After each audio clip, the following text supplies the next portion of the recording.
Friday, but rather on a Wednesday. So you'll get a special link for that. But otherwise, do join me on the consultation hours either this week or throughout the semester and up to your final project. Assignment 2. So obviously, most of you, I've got some hand-ins already for assignment 2, and most of you are probably in advanced stages. And today we'll also pretty much give a guided tour on how to handle the 5th question, because this is not something that we taught previously. The practical dealt with positive definite matrices, but we'll touch them much more today. So wrapping up these 2 questions should hopefully be within reach for assignment 2, due this Thursday. What else? The final project. So finally, the final project, the big instructions are here. So you've got 3 pages of instructions for the final project. Basically, you go to 3 out of these 6 topics, and you choose 3 out of these topics, and you produce content for these 3 topics. Or for only one of the topics, you also produce a video, YouTube video, or another form of video. It doesn't have to be YouTube. I prefer YouTube most, but it might be difficult for some of you to create a YouTube video. Important is that you send me a link directly for the video, or submit a link directly for a video. Don't send videos via email. It just won't fit. And this should be quite self-explanatory. Are there any, if anybody managed to look at this, does anybody have any specific questions at this point? Might be not, because maybe you haven't had a deep dive into the project. Now, it's clear to me that this week you're probably still focusing on, well, on finalizing the assignment and then on preparing for the quiz. But what I do suggest this week is to find yourself an advisor or 2. Now, I suggest you guys just use a Piazza website for this, webpage for this, so because you've been communicating already independently in Piazza. And this is the way I see it. So a student can have multiple traits, and one possible trait is the quite a bit of mathematical knowledge, because you've done a lot of mathematics courses before, or feeling comfortable with programming. That's another positive trait. And the third one is perhaps communication skills, specifically in English. Some of you are native English speakers, while many are not. So the nice thing is that often one student's traits complements another student's traits. So if you put yourself out as an advisor in one aspect, then you can help somebody who has perhaps does not have the same strength in that aspect. And that's kind of the general idea. You don't have to have advisors according to the project specification, but it's certainly recommended. And yes, the advisors must be classmates in the course. Yeah. Yeah, that can be like a nice business, advising to MATH7502 students. No, but they must be classmates in this course. And I think it's right. What the advisor can pretty much do is kind of have a read of what you're doing and give feedback. Hey, this can be improved. This can be improved. This can be improved. It can also be to see if the advisor understands. Let's see how this works. So I suggest you team up with advisors this week and just log them in. You shouldn't expect too much effort from your advisor. Basically, they need to look at your produced documents and videos and give you feedback. Of course, things are going to ramp up towards submission, because that's just the way we are as humans. This is due November 14th during your exam period, so you'll submit it then, right? But I hope that during the just in the week following semester, you spend time really finalizing this project, so you have time for your other exams as well. Of course, you don't have an exam in this project. Another question. So there's an interesting question. Can I use VS Code IDE to finish the project instead of Jupyter, or must we use Jupyter? So the thing is, we're using Jupyter also as a formatting environment. For anything serious, you would want to actually use VS Code IDE, or maybe the Juno, the slightly older one, an Atom.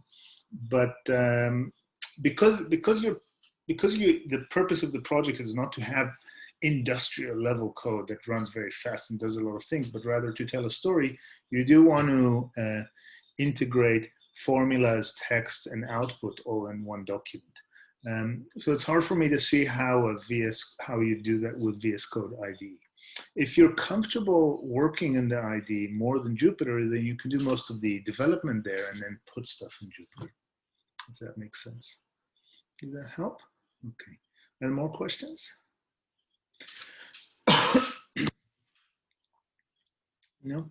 Okay, so let's get to it. Now, the thing is today, this is really, in a sense, this is our last kind of, we're closing the material today, but then we'll have a whole bunch of loose ends that will finish up here. But, you know, that will also give you a bit more guidance here. And next week, after the quiz, in the traditional manner, I'll do some data science use cases, some of which are related to a project. So specifically, do least squares classification and multi-objective least squares. Okay, so that's, and maybe speak about 6 as well. So this is probably what we'll do next week. But today we're gonna, I have all these debts to you of a variety of things that you still need to learn, and we can't learn everything, but I think you're coming out of here with at least some solid foundation of some things.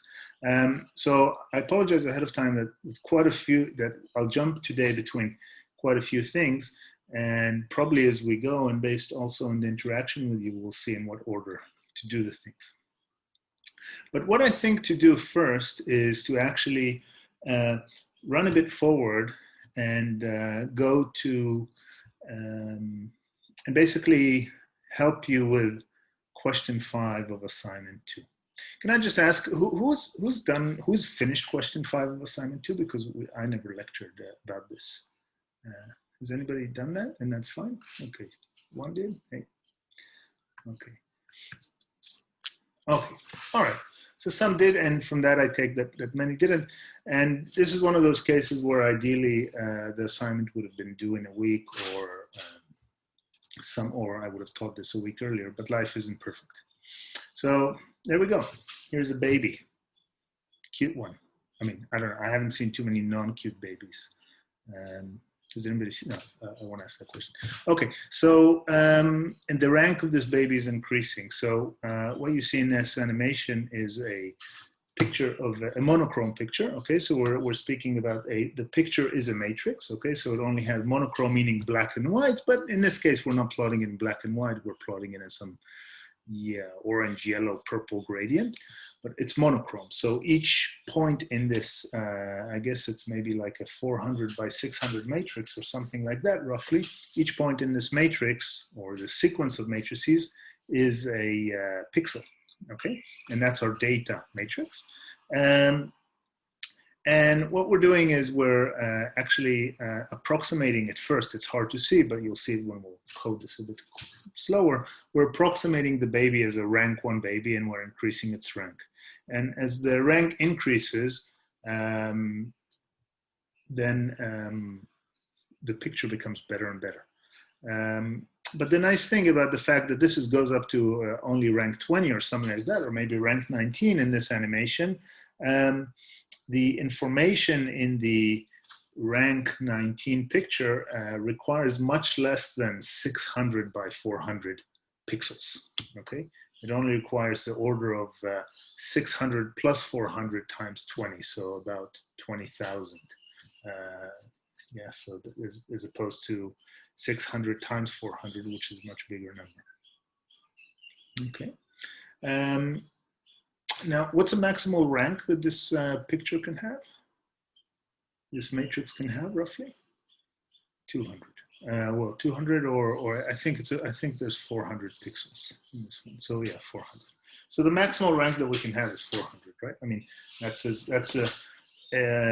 you can never have linearly independent columns, okay? But you could have, 400 linearly independent rows, and that would mean 400 linearly independent columns.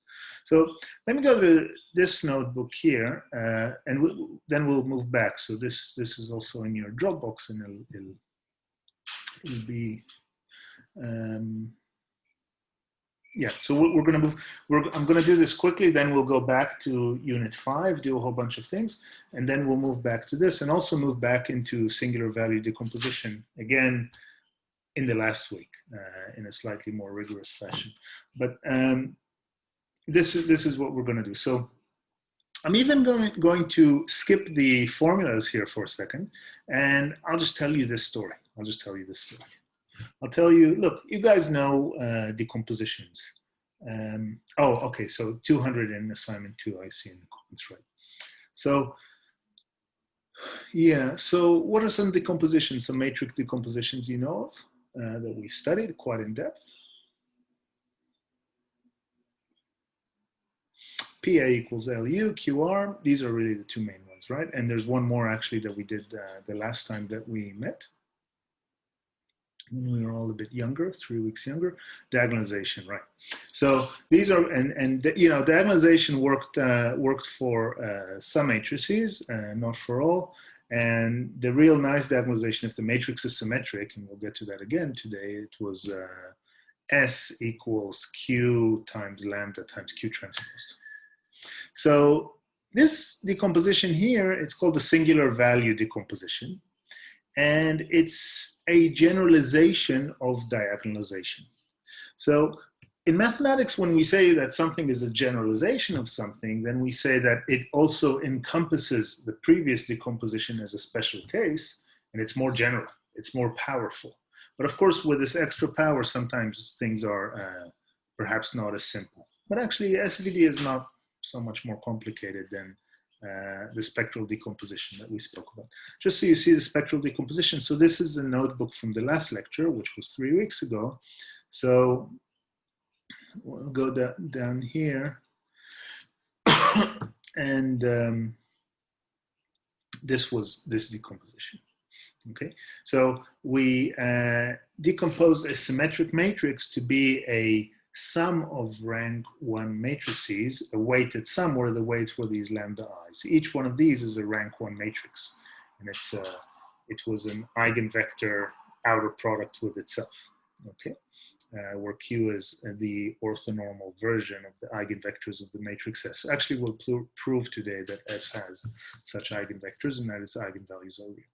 Okay, so this is what we call the spectral decomposition, and singular value decomposition looks kind of the same.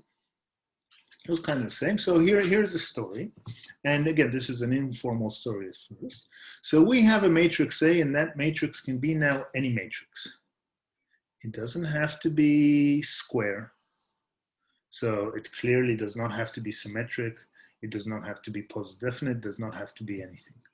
It can be anything. I mean, if it's a zero matrix, then A is just equals 0, but any matrix that's non-zero, this works for them. And what this decomposition does is it says that A is a product of a matrix with orthonormal columns, U. So U is a matrix with orthonormal columns, times a matrix which, for now, let me call sigma a diagonal matrix. Okay, but it depends. I mean, it depends on the shape of A. Sigma sometimes has elements on the off there, so it's diagonal, but it's not a square matrix necessarily. There are different forms of singular value decomposition. Times we have another matrix V, which also has orthonormal columns, but we're doing V transposed. So when you have this form, then you can write out this product as this weighted sum of these rank 1 matrices. So the rank 1 matrices are U1 times V1 transpose, then U2 times U2 V2 transpose, etc. So these are all outer products. And the weights are these sigmas. And these sigmas are non-negative real values. Okay, non-negative real values. They're not eigenvalues. They're the square root of an eigenvalue of a different matrix. We'll get to that later. Okay, but they're actually called the singular values. Okay, so to go from here to here, once you see what sigma is explicitly, is not difficult. It's just a writing of what sigma is. Okay, so this is called the singular value decomposition, and any matrix has a singular value decomposition. So before we do this thing with the image, let's just play with this like dummies. I mean, at this point, you know, well, I say dummies, but you guys are certainly far from dummies. I mean, but we'll play with it like dummies. Okay, so the point is, you know now what a matrix factorization is. So if I tell you that there is some matrix factorization that would take any matrix A and decompose it into a product of three matrices, and I said what are the properties of these matrices. So let's take A to be a random matrix, let's say with entries between -2 and 7, and let's take a 3 by 5 matrix. Okay, let me just make this repeatable. I'm just doing this so we get the same matrix all the time. So let's take this as our matrix A. Okay, so this is some matrix A. So let's just make sure we have linear algebra. Okay, we'll get to you, baby. Don't worry, baby's here looking at us cute. He wants to be decomposed. We will soon decompose you. Hold on, baby. No decomposition yet. Okay. I don't mean to be rude to the baby or anything like that. Okay. Does anybody here have a baby, by the way? I mean, a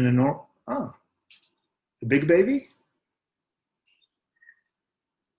Oh, wow, a fresh baby. Congratulations to you.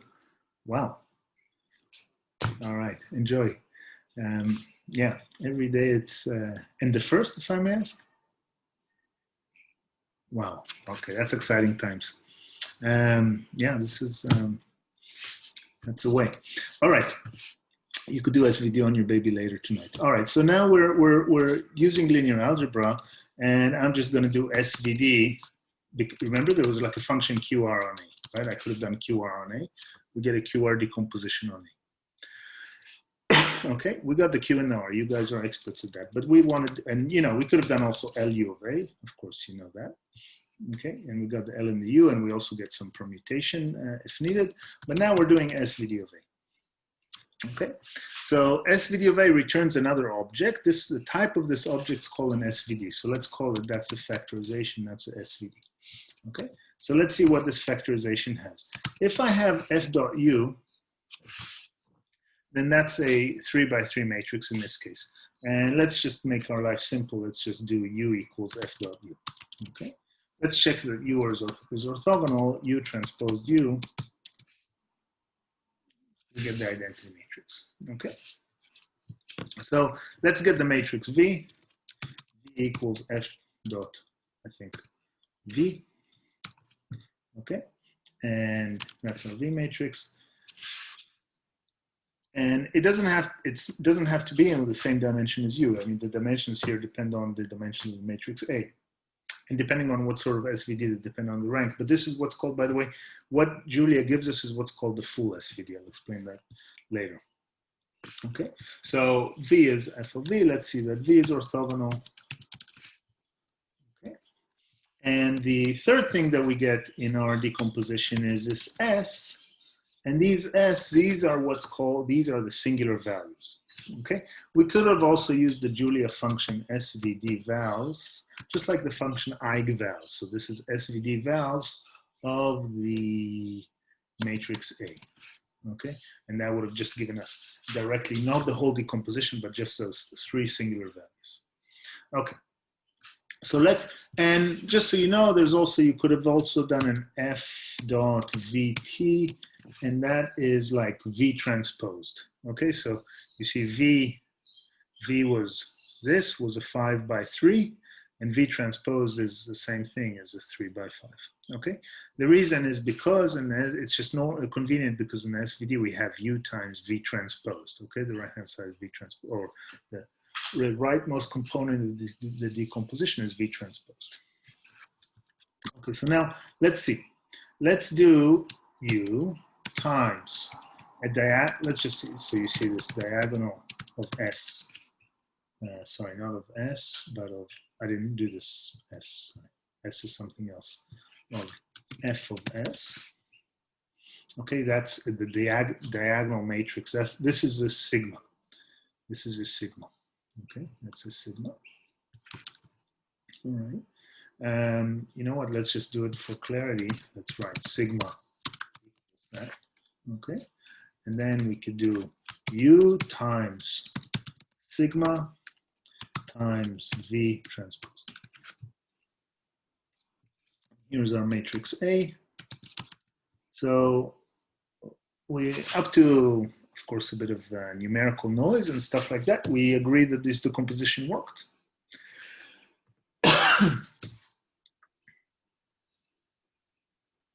Yeah.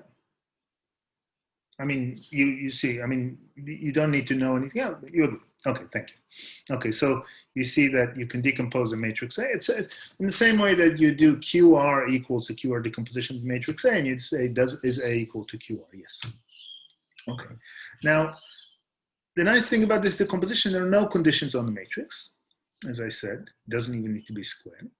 And we'll speak about it more. There's something called the Eckert-Young theorem, and basically, if we wouldn't write the whole product, but would only take partial sums. So I'll show you this in a second. Then we get the best low rank approximation to the matrix. And to speak about best, we need to speak about matrix norms, but we won't get to that today. So let me just show you what I mean by matrix by this. So let's do it now. Let's just do the first column of U. Okay. Outer product with the first column of V. Now, for an outer product, I need to put a dash. Where do I put the dash? Here or here? On the right side or the left side? Outer product. What will make it outer product? Here, put a little dash, or here, put a little dash. My dog Dash isn't here tonight. Which, here or here? On the right. Okay, right? Because if we do this, I mean, this might not even work. Yeah. Dimensions mismatch, okay? Because the vectors U and V are not of the same dimension in this specific case, because A was not squared. But if we do this, we get this matrix. What's the rank of this matrix? It's 1, right? I mean, we get a rank 1 matrix. Okay, so I'll delete this rank. Okay, so this is a rank 1 approximation, but it's not exactly a rank 1 approximation. What I need to do is I need to multiply it by, to be clear here, let's put S equals f of S. Okay, that's like the singular value. And then S of 1. Okay. So what you have here is the rank 1 approximation to the matrix A. I'll put the matrix A above again so you see it. Okay, so this is a rank 1 approximation to the matrix A, which, according to this theorem that I still didn't state and won't state today, Eckert-Young, it's actually the best rank 1 approximation that one can find. Okay, that's the best rank 1 approximation. Okay, so let's add to this now the second component. Okay, so the second component, so let's call this A1. That's like the A1 approximation. Okay, the second component is going to be the same thing. It's only we have now the second singular value times the second vector in U multiplied by the second vector in V, outer product multiplied. Okay. And let's call this A2. And this guy is a rank 2 matrix. Okay. Because it's a sum of 2 outer products, and it's a property of SVD because U1 is orthogonal to U2, because U is a vector of orthogonal columns. It turns out that we've actually added to the rank.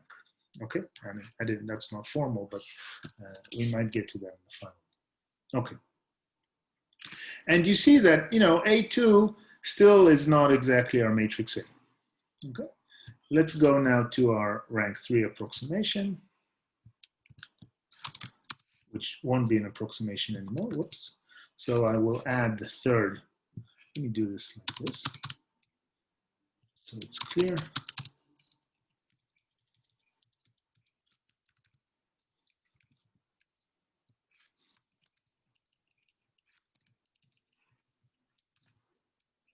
Now we're going to get our matrix A. We didn't. I did something wrong. S1, U1, U2, V3, U3, V3. What did I do wrong?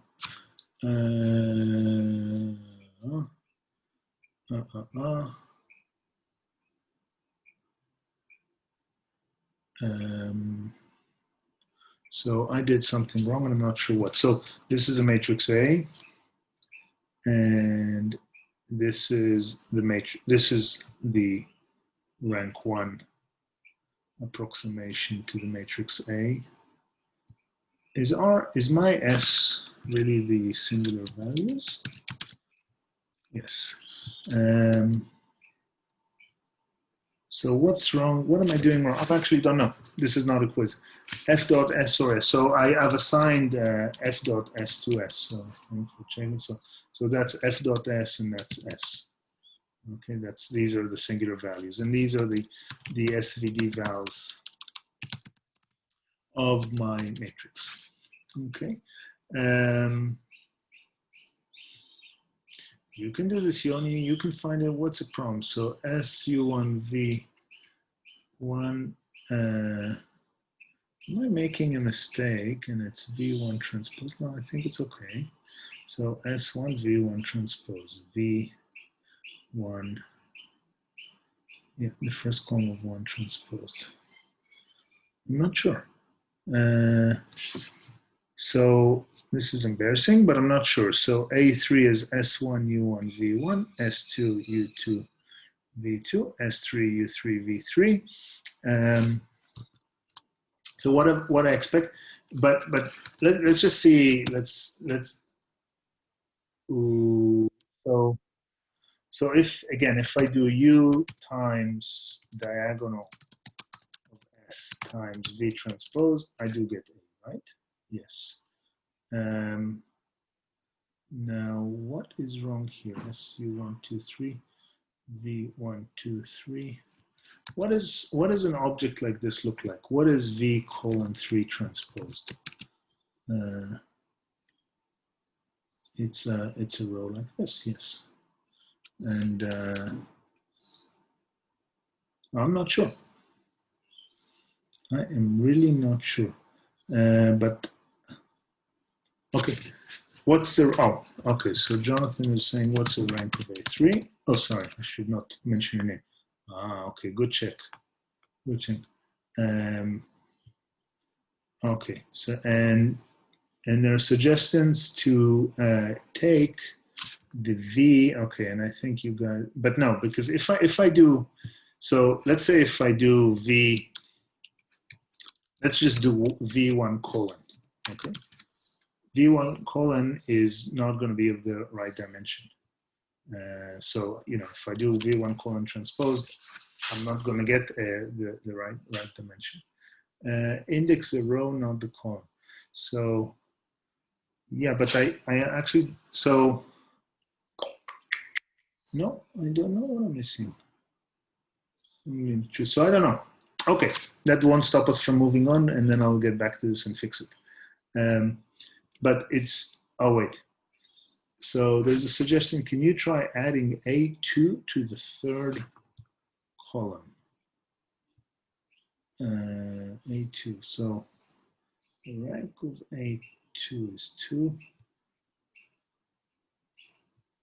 Oh, let's, don't tell me something stupid like this.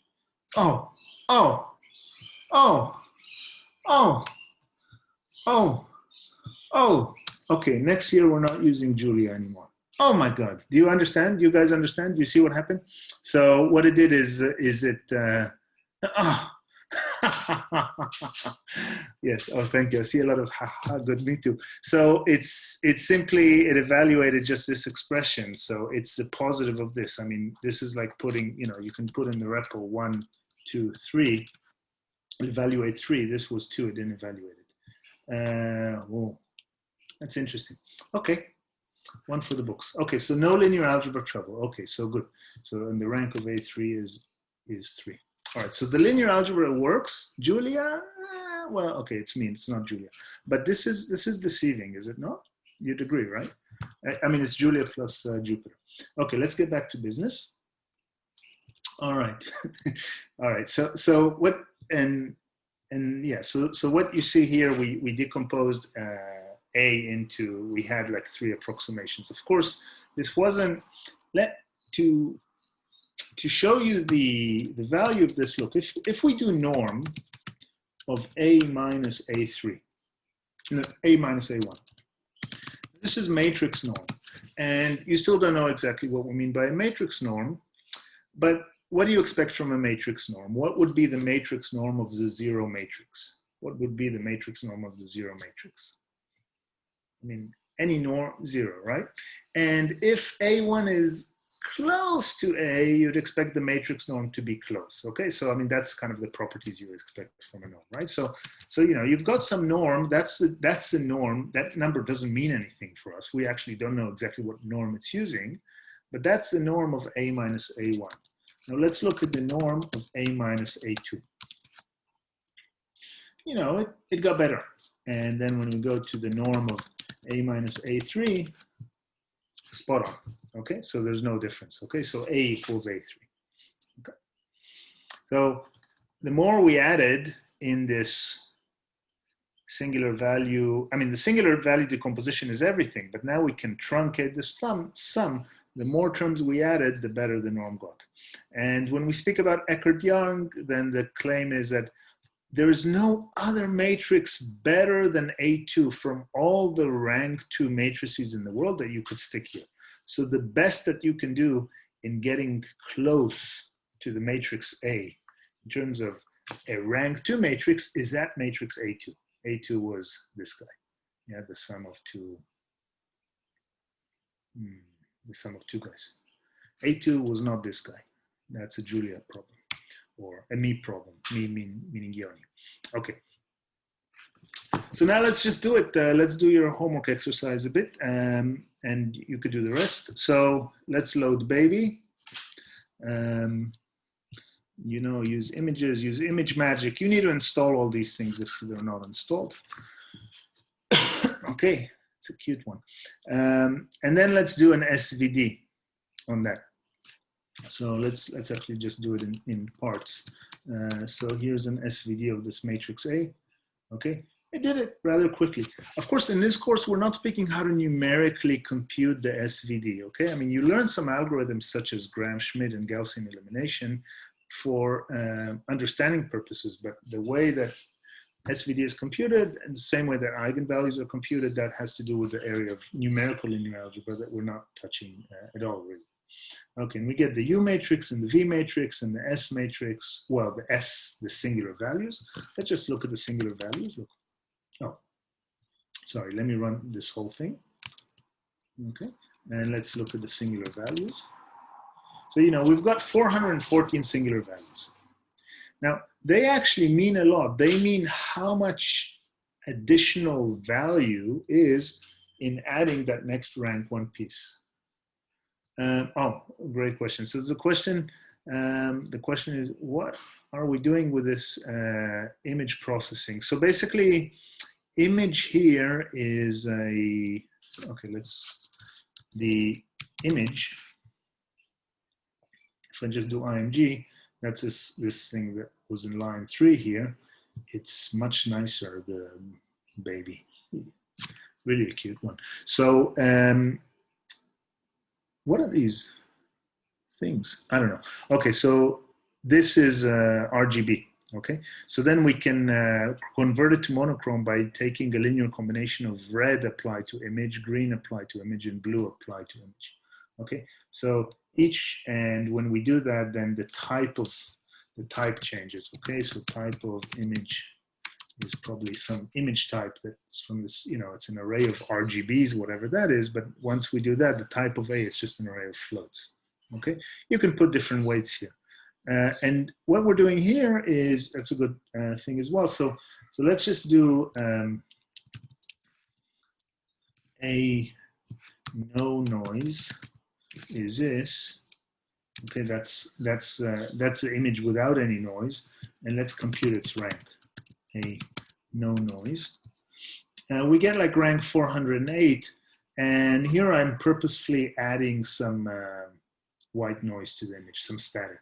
Okay, so you can add more static Here's a lot of static added to the image, a big number or small static, right? So now I could sort of see a baby someplace back there. Okay, but here's the image with, I forgot what it was, maybe that. Okay, and by adding this white noise, actually the rank of A now is full rank. It doesn't really matter. So this image is 414 by, I don't know, 600 and a bit. It's 414 by 626. So by adding this noise, it's full rank instead of being almost full rank, 408. But you know what? All this speaking about rank. So rank is a very digital thing. You know, it's, you know, as you rank 1 or 2 or 3 or 4, and, you know, sometimes you can just add a bit of noise and the rank will be full rank, but you're effectively not full rank. The whole thing about singular value decomposition, it lets you know the effective rank of a matrix or the effective rank of your data set. Very important. And well, but there's not one way to measure effective. We'll see that in a second. Okay, so that's the image, that's the SVD. And here we've got here we're looking at the, you know, I'm not even computing a norm. Well, this is some sort of norm. It's a maximum of the absolute value of the difference between A and its singular value decomposition representation. So we're seeing that the singular value decomposition works here. Fine. Okay, now this is important. Let's look at the singular values. Here they are. The first one is huge, 1527, and then they drop off, 116, 65, they drop off and they go quite quickly to 0. So the first one is 1527. Let's plot all the singular values here. Here's a scatter plot of the singular values. The first one's like out in the sky, okay? So let's just plot from the second one onwards. And what we see here is how the singular values taper off. Now, in your homework assignment, when you are asked to find the optimal image of yourself, the optimal is in these quotes, okay? And the reason it's in quotes, it's not optimal according to a real mathematical optimization criteria, but it's actually you being the sensible data scientist and saying, oh, okay, I see that, you know, another rank, another rank, another rank, another rank. I'm getting some value, but then, you know, by around here, this thing tapered off. Okay. By the way, all this thing comes from the white noise, this kind of tapering off. So if you just do white noise, and, you know, the rank just decreases linearly. You could try playing with it, add more white noise, and you'll see that all this increases. White noise, I mean, adding this static to your image, and otherwise not.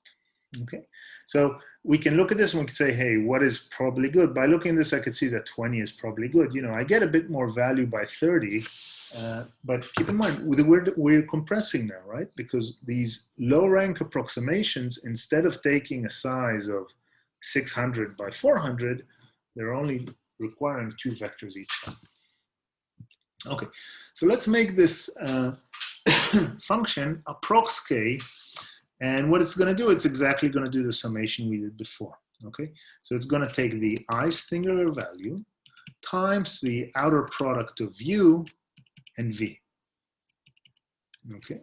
So each one of these is a rank 1 matrix. It's going to sum up these rank 1 matrix. That would be the case approximation. So let's call B1 the first approximation. And we have, there we go, rank 1 baby. That's a rank 1 baby. I mean, it's not a baby. Okay, let's take B2. And now, yeah, so the rank of B2 is 2. Okay, because it's a sum of 2 of these things. It's already starting to get something. And of course, you can continue and do B3, etc. If you want, you don't have to do it like I'm doing, naming variables. You can do different things, but this would be a rank 3 approximation. It's already showing something, okay? Still very kind of a lot of lines because, I mean, you know, there's only, how many independent columns are in this matrix? 3. There's just 3 independent columns in this matrix, but we already have quite a good compression. So, of course, if you do heat map of of approx 10, this is a rank 10 baby, and we can already see a baby. Instead of having 414 rows, we only have 10 rows in this guy, and all the columns are just linear combinations of the rows. Similarly, you could have said for the columns. Okay, so that's data science for you, at least from a linear algebra perspective. That's SVD, and that's used a whole lot everywhere in different ways, not just for compression. Okay. And this is code that would create this animation, just so you have it if you're interested. So basically it's, I think we've done a different animation for a different example. I forgot for what, but you know, it's running the animation and it's saving it. This changes to the current working directory. This creates the animation. This adds a frame, and this saves a GIF image of the animation. And it will finish in a second. It's printing a dot every step. This is doing up to rank 19 approximation, and that's this guy. Okay. Questions about that? In the practical 30, we discussed optimal being the image with the minimum storage. Would you agree? It seems like, no, I think, thanks for the question. So the question is optimal the image with minimal storage?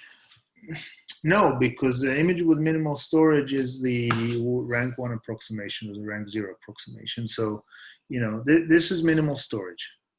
Here you only have 1,001 numbers, assuming this is 400 by 600, okay? You have 400 numbers and 600 numbers, 2 vectors, okay?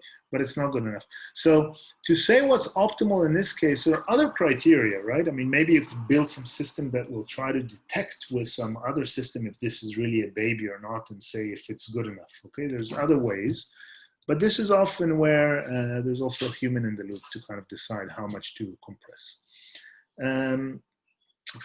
There's all kinds of image formats on the web that do this type of stuff, where you load an image. Do you go to a website? I think it's called Progressive GIF, or the Google has a new format as well. So, you know, you're getting the image as you go, and you get more and more and more, and you're downloading, and you get more and more resolution, right? Okay, and there's a point, a best balance between image quality and storage, I think. Yeah, I think that's the right thing, but how to do this balance, we're not specifying analytically. Okay. All right. Look, so that's what unit should we use? Do we assume number of values is proportional full rank? Oh, yeah. Yeah, but did I actually ask that in the quiz? Oh, yeah. How many numbers in you do in comparison to this? Right, so I mean, the rank 1 approximation will require 501 numbers, okay? Each one is a float, so it's 8 bytes, okay? But you can just speak them in terms of numbers. Okay, each one is a float, something like that. The full is 60,000 numbers. Okay, so you go from 501 numbers to 60,000 numbers, something like that. All right, now, since we have a break in 5 minutes, let me just spend a few more minutes on the singular value decomposition. Okay, and just show you a few basic things that are still very much at the user level. So, first of all, I want to show you the two. There's the singular values. We spoke about singular values, etc., but we didn't speak about eigenvalues at all. Okay. Now, there are two associated gram matrices with the matrix A, whose eigenvalues are intimately related with the singular values. Okay. And I just want to show you this computationally, or just via example. Okay. So there are two, I'll write it here, I'll write it like this. I'll write two important matrices. One is A transposed A, and the other is A times A transposed. Okay. Now, These two matrices are not even of the same dimension, right? I mean, if our A is square, they'll be of the same dimension, but in general, they're not of the same dimension. They're both gram matrices. The first is the gram matrix of the matrix A. The second is the gram matrix of the matrix A transpose. Now, you might remember 3 weeks ago when we met in the same internet, we proved that if you had a matrix B and a matrix C, and you looked at the eigenvalues of the product B and C, and if you also could look at the product C and B, and you looked at the eigenvalues of that, then non-negative eigenvalues of BC are non-negative eigenvalues of CB, okay? The important application for this BC story is A and A transposed. So here are the eigenvalues of A transposed A. Here they are. So the reason that we sort them here, so in general, in Julia, if you do eigenvalues, it seems to get them from smallest to largest. Why don't we have complex numbers here, by the way? Eigenvalues can be complex. Why are they not complex? Why are they not complex?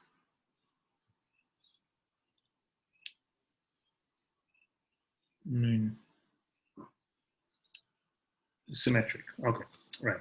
So A transposed A is a symmetric matrix. Okay, you can just do it. Just do the transpose, and you get again A transposed A. It's equal to its transpose. And we'll actually prove after the break that for symmetric matrices, this is a debt I have to. Eigenvalues are real. Okay, and here they are sorted with reverse equals true, meaning from largest. So largest is like 2.3 million. That's an eigenvalue to smallest, and these are basically zeros. So computation of eigenvalues is not an exact algorithm. Now here, and look, there are 626 of these because the dimension of the symmetric matrix A transpose A was 626 by 626. Okay. That's what it is. However, the gram matrix of A transposed is dimension 414 by 414. It has a different set of eigenvalues. However, if I look at them, sort them again, the non-zero ones are the same. 2.3 million, 2.3 million. 13,525, 13,525. Well, there's numerical error when computing eigenvalues, and that's quite a big eigenvalue, and that's why these are slightly different. Okay, 4329, 4329. You see, there's some numerical error, and it seems like it's making error by a few units, but proportionally, it's not big. This numerical error. Okay, and if you want, you can filter. This filters. Filter out the non-zero, or filter out the zero values. Okay, and now we have the same number for the A transposed A. Okay, of A transposed A. So this is an anonymous function that returns true if the absolute value of x is greater than 10 to the minus 9. So. And now you can look at the difference in the eigenvalues, and it's not big. Okay. Now, the singular values, and this again, I'm just kind of telling you this. We haven't seen how this really happens, but this is at the user level. The singular values are the square roots of these eigenvalues, meaning the eigenvalues, the non-zero eigenvalues of this or that. Singular value, by the way, can never be zero. Okay, so the singular values are defined only up to the rank of the matrix. Okay, and they cannot be zero. And the number of non-zero eigenvalues of the matrix A transposed A is exactly the rank of the matrix A, and similarly for the other matrix. So you see, I've got this list of eigenvalues. Now let's go here and let's do the square root applied to the eigenvalues. And these might look a bit familiar. Let's do SVD vals. That's just like doing SVD decomposition, but not the whole decomposition, just computing the singular values. of the matrix A. See, same on 1527, 1527, etc., etc. Okay, so these are the singular values. And the singular vectors, so the singular vectors are these columns of U and columns of V. Okay, these are the singular vectors. Okay, the singular vectors are these columns of U and columns of V. Are correspondingly the are the norm 1 eigenvector versions of A transpose A and A transpose. So one, I don't recall which is which, we need to develop this, but one of them is a singular vector, are the U's, one of them are the V's. Okay. So if all you had, at least if you're on a deserted island and all you have is a computer that can compute for you eigenvalues of a matrix, you in principle know how to compute the SVD. So you form this gram matrix. It's not necessarily the best way to compute it, but this is, at least this is important conceptually.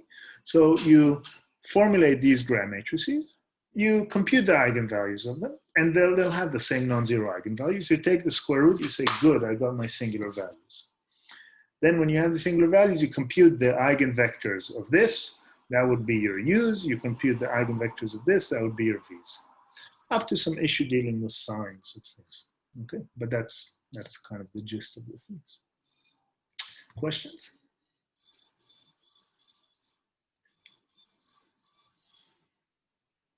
Okay, so I dug a bit into your break. So we won't touch really SVD until 2 weeks from now when we're in the last week, and we'll do a few completions of SVDs and matrix norms and condition numbers.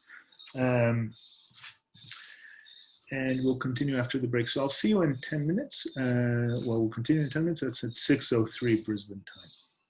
What is it in mainland China now?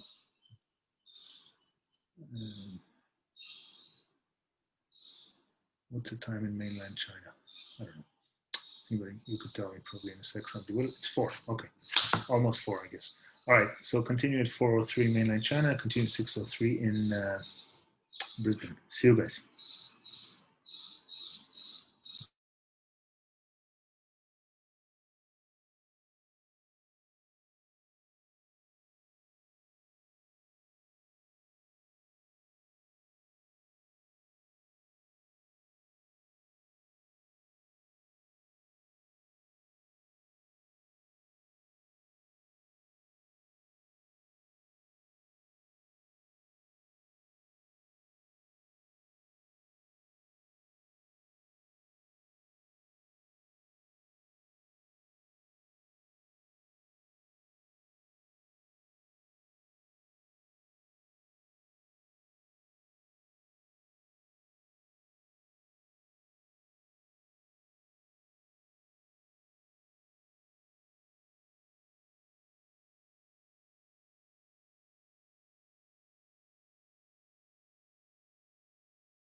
Anybody have any questions about the project or anything else?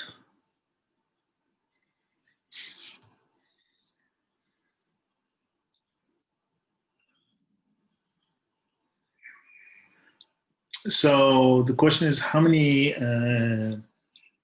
numbers are needed to store a rank 1 of the image of 300 by 200? So it's 300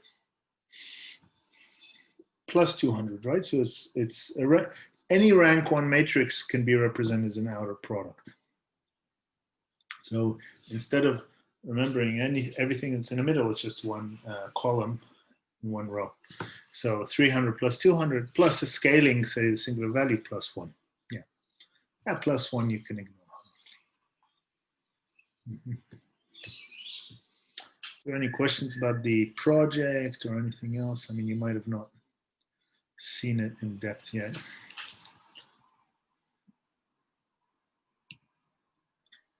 Or the assignment.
Any more questions?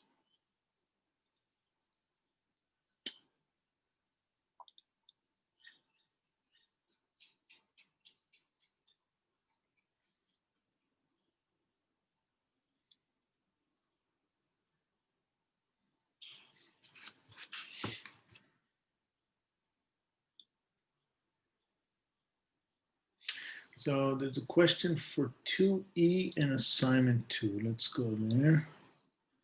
Hold on. Assignment 2. 2E. Yes. This one. Hi. Hey. Yeah, so the question was, and I think I asked it in Piazza and you answered it, but your answer was a little bit ambiguous, I think, because I kind of asked two questions. So for the, I expanded it by hand, which you're supposed to do, I think, the polynomial. Yeah, not necessarily by hand, but to get in one way or another. I mean, Mathematica would also do, but that's fine. Yeah. Oh. Sorry. How do you? Anyway, I'm not sure what that means. But then it says you didn't do semester 1, right? No. So yeah, Mathematica symbolic software that you just put expand to this thing and it gives you the coefficients. All right, that's all right. Yeah. And then when it says then compute the eigenvalues of the companion matrix, that part, is it okay to just do that in Julia? Oh, for sure. Yes, yes, yes. Ah, beautiful. Yeah, yeah. I mean, otherwise it's yeah. I mean, otherwise you would just tell me the eigenvalues are 1 to 10. Yeah. Yeah, yeah. Yes. I mean, there's no real. You know, we cannot compute eigenvalues explicitly for matrices, for arbitrary matrices greater than 5. Yeah. And this companion matrix actually shows us that the problem of computing eigenvalues is effectively the same problem as solving roots of polynomials. So any polynomial, there's an associated matrix. Yep. Yeah. All right. Yeah, I think that's it. Yeah, and the other questions are on for C and D, but I think you're about to cover those maybe. Yeah, we're now getting to positive definite matrices. So yeah, let's keep those. Mm-hmm. All right. Thank you. All right, thanks. Okay. We can answer another question, no problem. About 4D and A2 or 4D. Is that possible for AB or complex numbers? No. So in question, our matrices in this course are real valued matrices. The vectors, they might become complex if they're eigenvectors. The eigenvalues are certainly can be complex, not for a symmetric matrix, such as this one, but the matrices are real matrices. In fields of physics and electrical engineering, they use complex valued matrices a lot. Okay, so these are real numbers. Okay, so the properties, just so you know, so when you take a polynomial, if this would not be just a polynomial with real variables, sorry, if these coefficients here would not just be real, if they'll be complex, then we lose that property of the solutions of the polynomial being complex conjugates. Okay, so it's real polynomials have complex conjugates. And the characteristic polynomial arising from with eigenvalues, if your matrix is real, will be real valued. Hope that helps. Okay, let's move now back to this guy. And we have a lot to cover here. So we are here in this unit 5, spectral properties, symmetric matrices, and I didn't prove yet, and this proof is important, so let's do it, and we learn something from it. Just from the act of proving is sometimes good because we learn a bit more of just how to manipulate things. That symmetric matrices have real eigenvalues. Okay. Here are eigenvalues of a matrix that happens to be symmetric. So let's also show that symmetric matrices have eigenvectors that can be made orthogonal. Okay. I'm trying to share a screen and it's telling me I can't. I think I need to stop the share here and start the share here. That seems to work.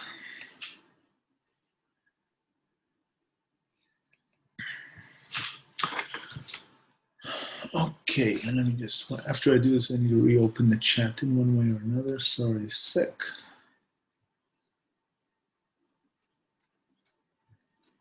Taking another sec. Oh, all right. So, claim if S equals S transposed, i.e. if S is a symmetric matrix, and lambda is eigenval of S, then lambda is real. Okay. How could we write that that lambda is real? By the way, lambda is real. You know, then let's say we didn't want to write is real. You know, it's real. We didn't want to write that. So what we could write is instead of this, we could write that lambda equals lambda bar. So what do I mean by lambda bar here? Maybe some people would write instead of lambda bar, they'd write lambda star. What do I mean? So I take a complex number Okay, so we haven't worked much with complex numbers, and we don't need to work a whole lot. You don't expect them on the quiz, by the way. Just saying so.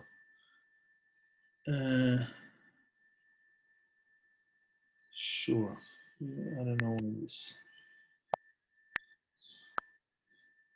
So it's a conjugate, exactly. So I'm just saying, for those of you that don't stress, you know, you won't really see anything that requires working with complex numbers per se in the quiz. Just to remove that bit of stress from your myriad of stresses in your life. So if lambda is a plus bi, so you know a is the real part of lambda, and b is the imaginary part of lambda, and I is, you know, square root of -1, then lambda bar is a minus bi. So if lambda equals lambda bar, that means that b is 0. Okay. So a complex number equals its conjugate. So basically you could plot the numbers on the complex plane. This is like a, this is b, this is called the real axis. This is an imaginary axis. This is a number lambda, say, this is a number lambda bar. Okay, it's a complex conjugate. You go from b to -b. Okay, so if lambda equals lambda bar, then it means it's real. Okay, so let's keep all this as an aside, right? So let's undo this thing. Okay, so lambda is real, means that lambda equals lambda bar. Okay, so let's start. So what we know is that Sx equals lambda x. What do we know about x? What's x?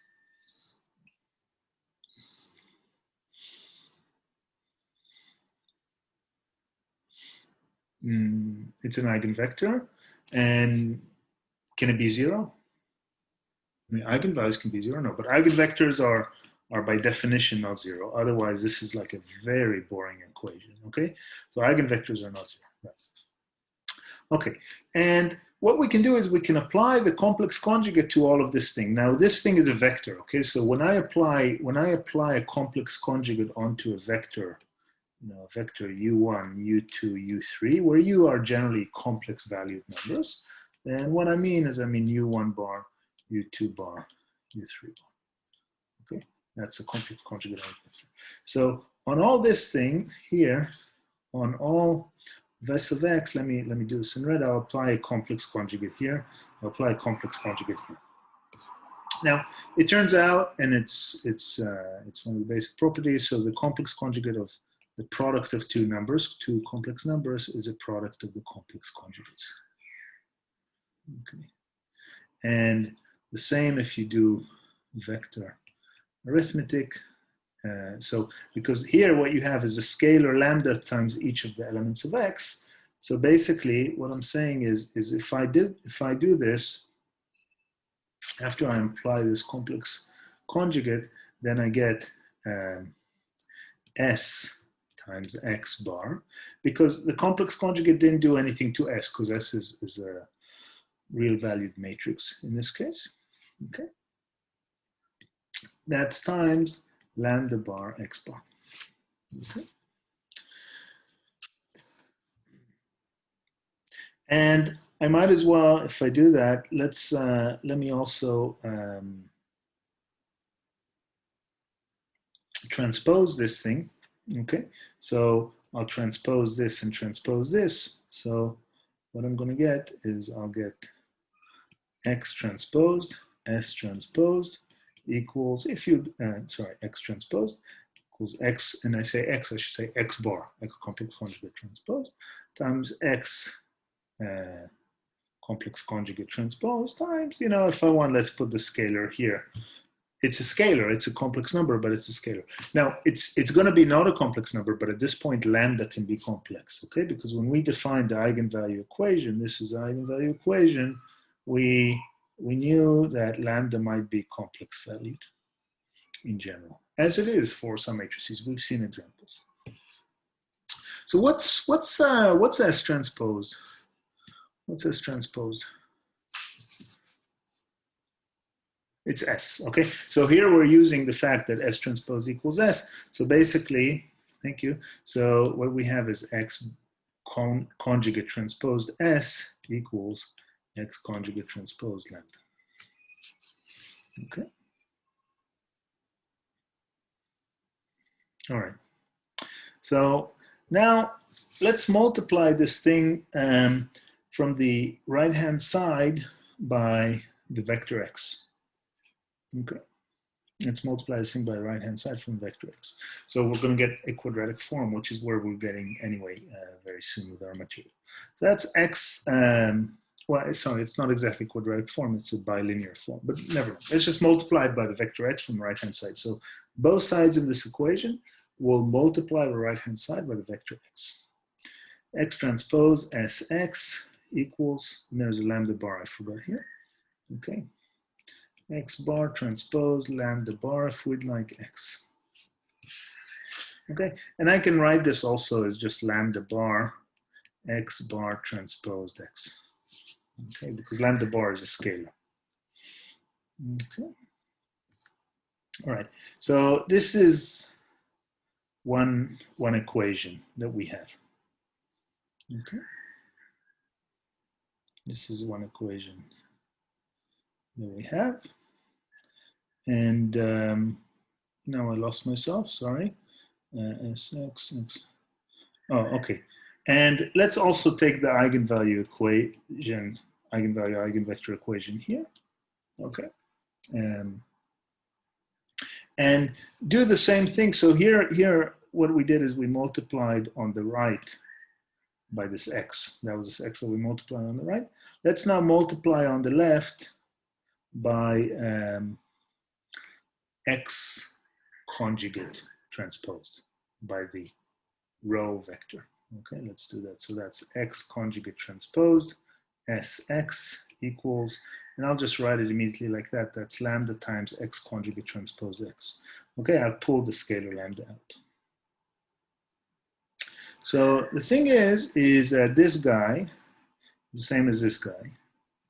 Okay, but the right-hand sides so far, they don't look the same. Okay, so we can pull them both here, and we can now see and say that lambda bar times x bar transposed x equals lambda times x bar transpose x. Let me just highlight, love this highlighting, this bar here. Okay, that's a difference. This guy doesn't get a bar, this guy gets a bar. Okay, now what do we know about this this thing? What's this? I mean, this is not exactly a norm squared, but it actually is if x is complex values. But what do we mean by x transposed? Sorry, x conjugate transposed x.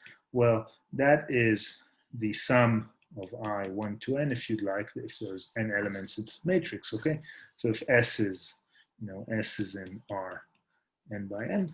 Okay, symmetric matrix of, there are n elements, okay? And what you have here is xi conjugate times xi. And that's actually, you could write that just as sum I 1 to n as the absolute value, well, this is the modulo of xi, okay? So by here I mean this is a distance for a complex vector from the origin.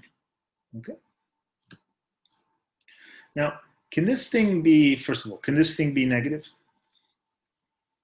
Can this thing be negative? Obviously, it's a sum of squares. No. Okay, so this is not. Can it be 0? So, well, in general, for arbitrary vectors x, it can be 0. However, Rx is not any x. So I see a no. The reason it can be 0 is Rx is an eigenvector. Okay, so this cannot be 0. In fact, it's greater than 0. Okay, it's greater than 0. So what we get is that lambda, let's go now back to this key equation here. We get that the lambda conjugate, so now highlight, oh, that's not what we want to do.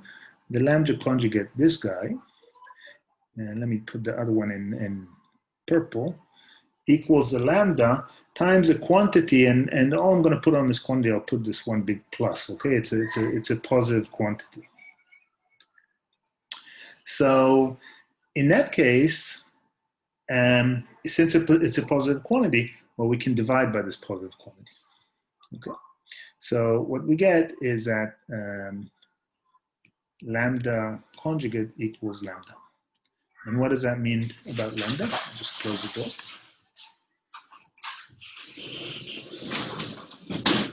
So if lambda conjugate equal lambda, and that's how we started the discussion, it's real. Hence, lambda is real. Okay. So this is the proof that shows, or this is a proof, that's a standard proof, that shows that symmetric matrices, our eigenvalues are real. Okay. That's it. Here, yeah, this was the modulo of the complex number. So the modulo of the complex number a plus bi is square root of a squared plus b squared. It's like the Euclidean norm if you think of it as a vector in R2. Okay, but that's just exactly this distance, where this is a, this is b. Pythagoras theorem. Okay. All right, so that was the first property. What's the second property that we need to show about symmetric matrices?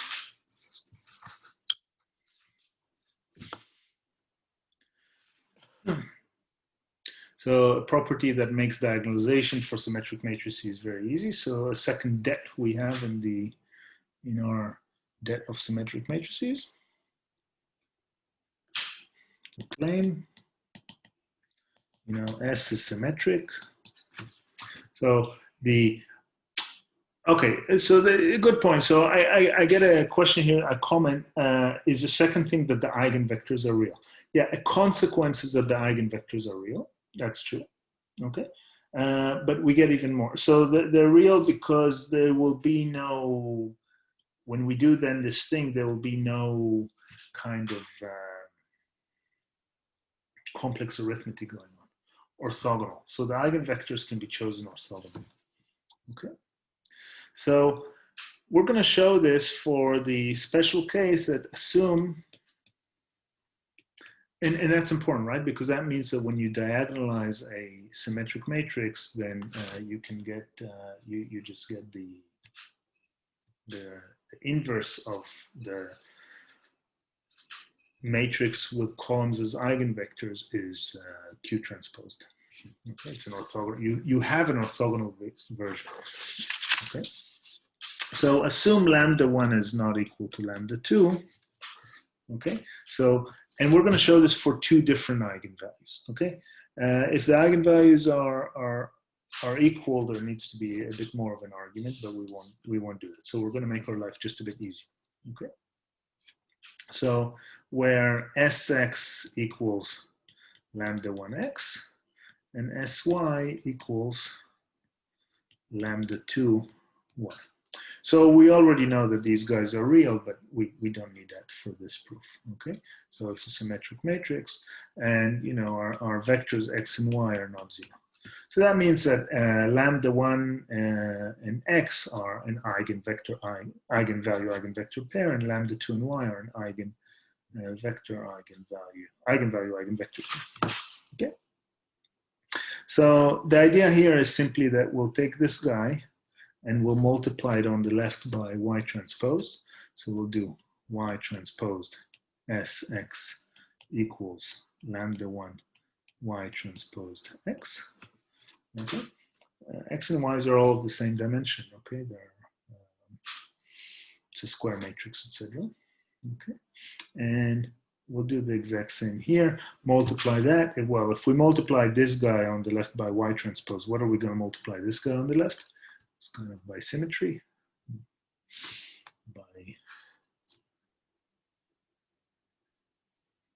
So this gave us a scalar. This thing is a scalar, right? And this is a scalar. So by x transpose, well done. Okay. So x transposed Sy equals lambda 2 x transposed y. Are these, is this thing and this thing the same thing? Y transposed x, x transposed y? Yeah, it's an inner product, right, of two vectors, okay? So basically what we see is that, and here, if you want, we can also, why not, you might as well, if you want, you can just take the transposed of all of this, if you would like as well. And, you know, so transposed on both sides, for example, so y transposed, s transposed, x equals lambda 2, if you'd like, y transposed x. It didn't matter, but we could have done that. So what's S transpose now is the key point, the assumption. S transposed is S, okay? So I'm just gonna delete it. I'll just delete this transpose. So because it's a symmetric matrix. So the thing is that this guy is like this guy, and that means that this equals this. So these two guys are equal. So let's write that lambda 1 times y transposed x equals lambda 2 times y transposed x. Now, our lambdas were assumed to be different, so they're different eigenvalues. Okay, so we're speaking about different eigenvalues. Okay, so if you have these numbers, lambda 1 and lambda 2, they are different, and you still get an equality here, then what does it mean about the thing that you're multiplying by? Okay. So it must mean that y transposed x is 0. Okay, hence, you know, x is orthogonal to y. So it shows us that you have orthogonal eigenvectors for different eigenvalues. Okay, that's the crux of the proof. Okay, because these are different. So this is a different number than this number. Okay, so the only way that you will get equality is by having both of these guys 0. Okay, and that's the end of the proof. Okay, so these are these crucial properties that play a role in symmetric matrices, and the rest of, well, the next, I'm not sure how long you'll take, is going to be all about symmetric matrices. Any questions? Okay, since I have this up, let me just do one more thing. Let's just do a kind of a Venn diagram of all of the matrices. So here we have some general matrix A. Okay, there's some general matrix A. And within these matrices, you know, we can go into the subset of matrices, you know, with A, which is n by n, which is square matrices. Okay, so, you know, for general matrix A, there's some things you don't do. I'm just kind of general review for a second, very obvious things. You don't compute the determinant of a general matrix A. You don't speak about the eigenvalues of a general matrix A. You do singular value decompositions, which we spoke about before for general matrix A. You know, now you speak about square matrices. You know, this is A, m by n. You know, and m doesn't need to equal n. Okay, then square matrices. You know, you could start. This is the area here where you could start to speak about eigenvalues. Okay. Now, within this area, then you've got the, you know, the subset here, which is the, you know, A equals A transposed, the symmetric matrices. Okay. And for these guys, here inside these symmetric matrices, these guys, their eigenvalues, we've just shown, are real. So you don't even need to speak about complex eigenvalues.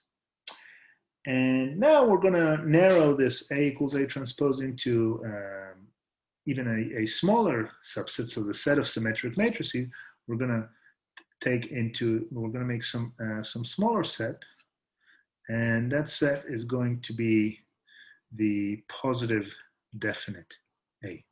Okay, and related to that are the positive semi-definite and the negative definite and negative semi-definite, etc. But most important to speak about positive definite A. So these guys, positive definite A. So what's going to be the property of positive definite A? I mean, there are many properties. We're going to now see them, but you've already seen this in the practical. What's a property of a positive definite matrix?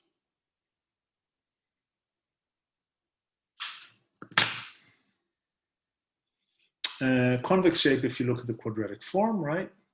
In terms of eigenvalues. So here we had arbitrary eigenvalues in the purple. Like here you can have arbitrary eigenvalues. Here the eigenvalues were real. What are they going to be here? Positive, right? And they're going to be positive. Okay. Positive definite, strictly positive, positive semi-definite, positive or zero. Okay. All right, so that's going to be our focus, and this is a very important, this positive definite class of matrices, and it's kind of slightly bigger subclass, positive semi-definite class, very important class of matrices, which plays a huge role in data science applications, specifically because the covariance matrix is positive definite, but also the Hessian of least squares, many other things. Okay, so let's get to that part of our journey. So here we are.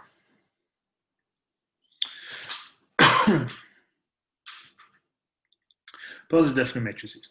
Okay, so what I'm going to do here is, let's run this. Does this thing work? Yeah, so I made this function rand s. Okay, so in some parts of linear algebra, you denote if a matrix is symmetric, you call it S. I mean, that's just like if a matrix is orthogonal, you call it Q, from orthogonal. I don't know what, orthogonal, I don't know, but orthogonal is Q. Okay, so rand S is a function that we're creating a random matrix A, and our return value is A plus A transposed. So it's a way to get a random symmetric matrix. So, you know, with some nice integer coefficients. Okay, so if you add A and A transpose, you get a symmetric matrix. Here is a symmetric matrix. Here's another one. Here's another one, and just a 2 by 2 because that's all I want to speak about for now. Okay. Now, this thing is a highly important form, and I believe you saw it maybe even in MATH7501. You saw it in the prac, etc. This is called a quadratic form in 2 variables.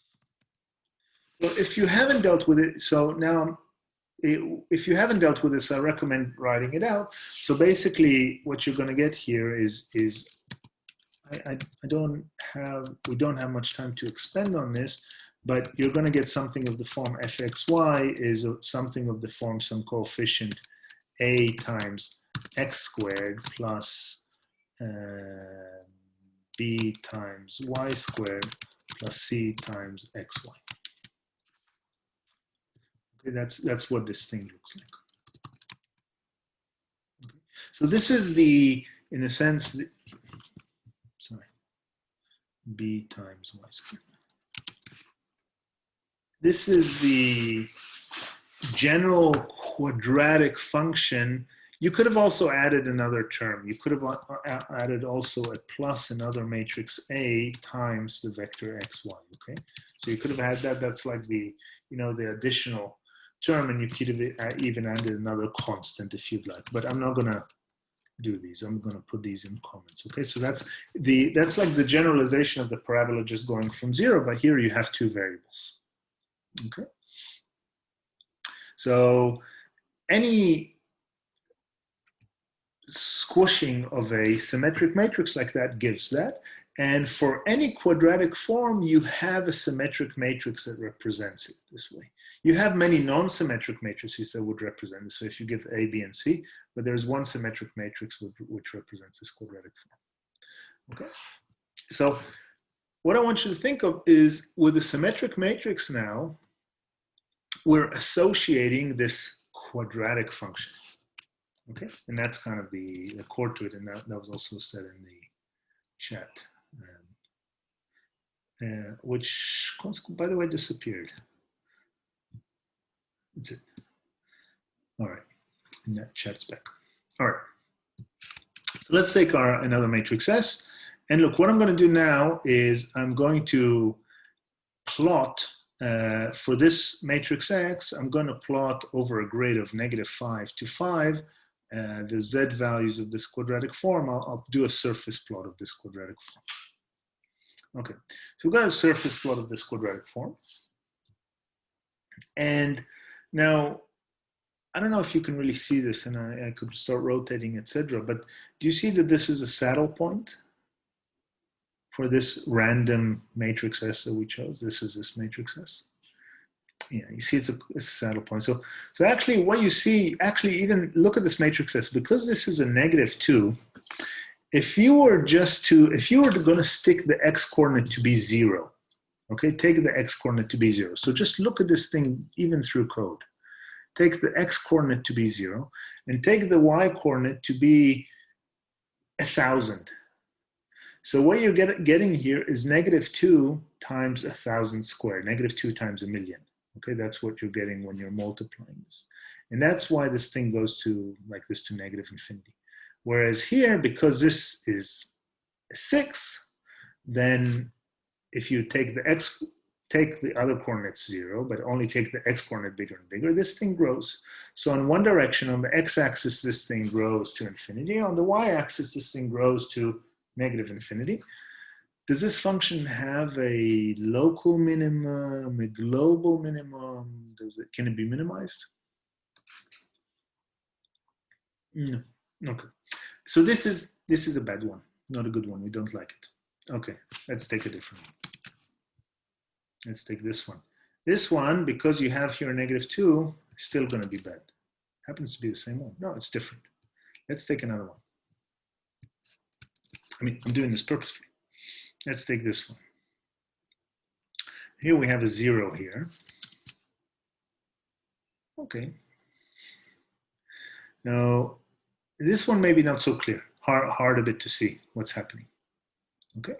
So now for each one of those S, each time we'll do S, I'll also do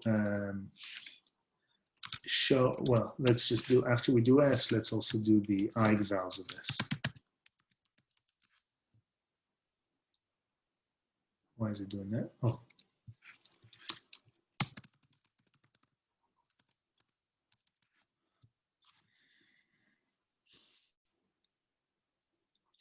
You see this one, look, all the entries of S seem positive, but still there's a negative eigenvalue, and we again get this saddle point.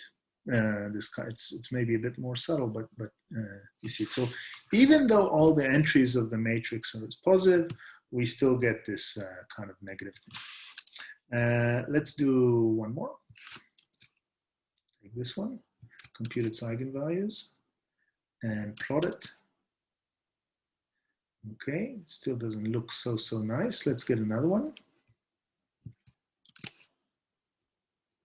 This one has negative values here, interesting. And the eigenvalues seem positive even though those entries are negative. I mean, you can't read the sign of the eigenvalues from the negativity or the positivity of the entries. You can, though, from the diagonal entries. Okay. This, yeah. Quick question. I'm not connecting the quadratic form with our matrix S. Can you say again what we're doing to our matrix S to? Oh, okay, sure. So if you're asking, let's just do this. So what I'm saying is I'm getting a function of X, which is X is now a vector. Okay, so which is going to be X transposed SX. Okay, that's how the matrix X S induces a function.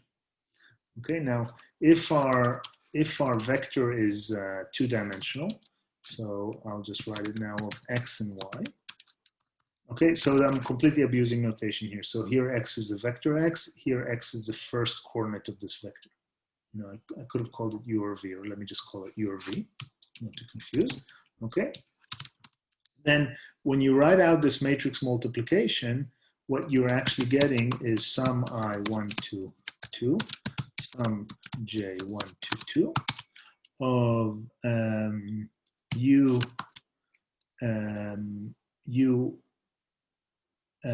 of Sij times U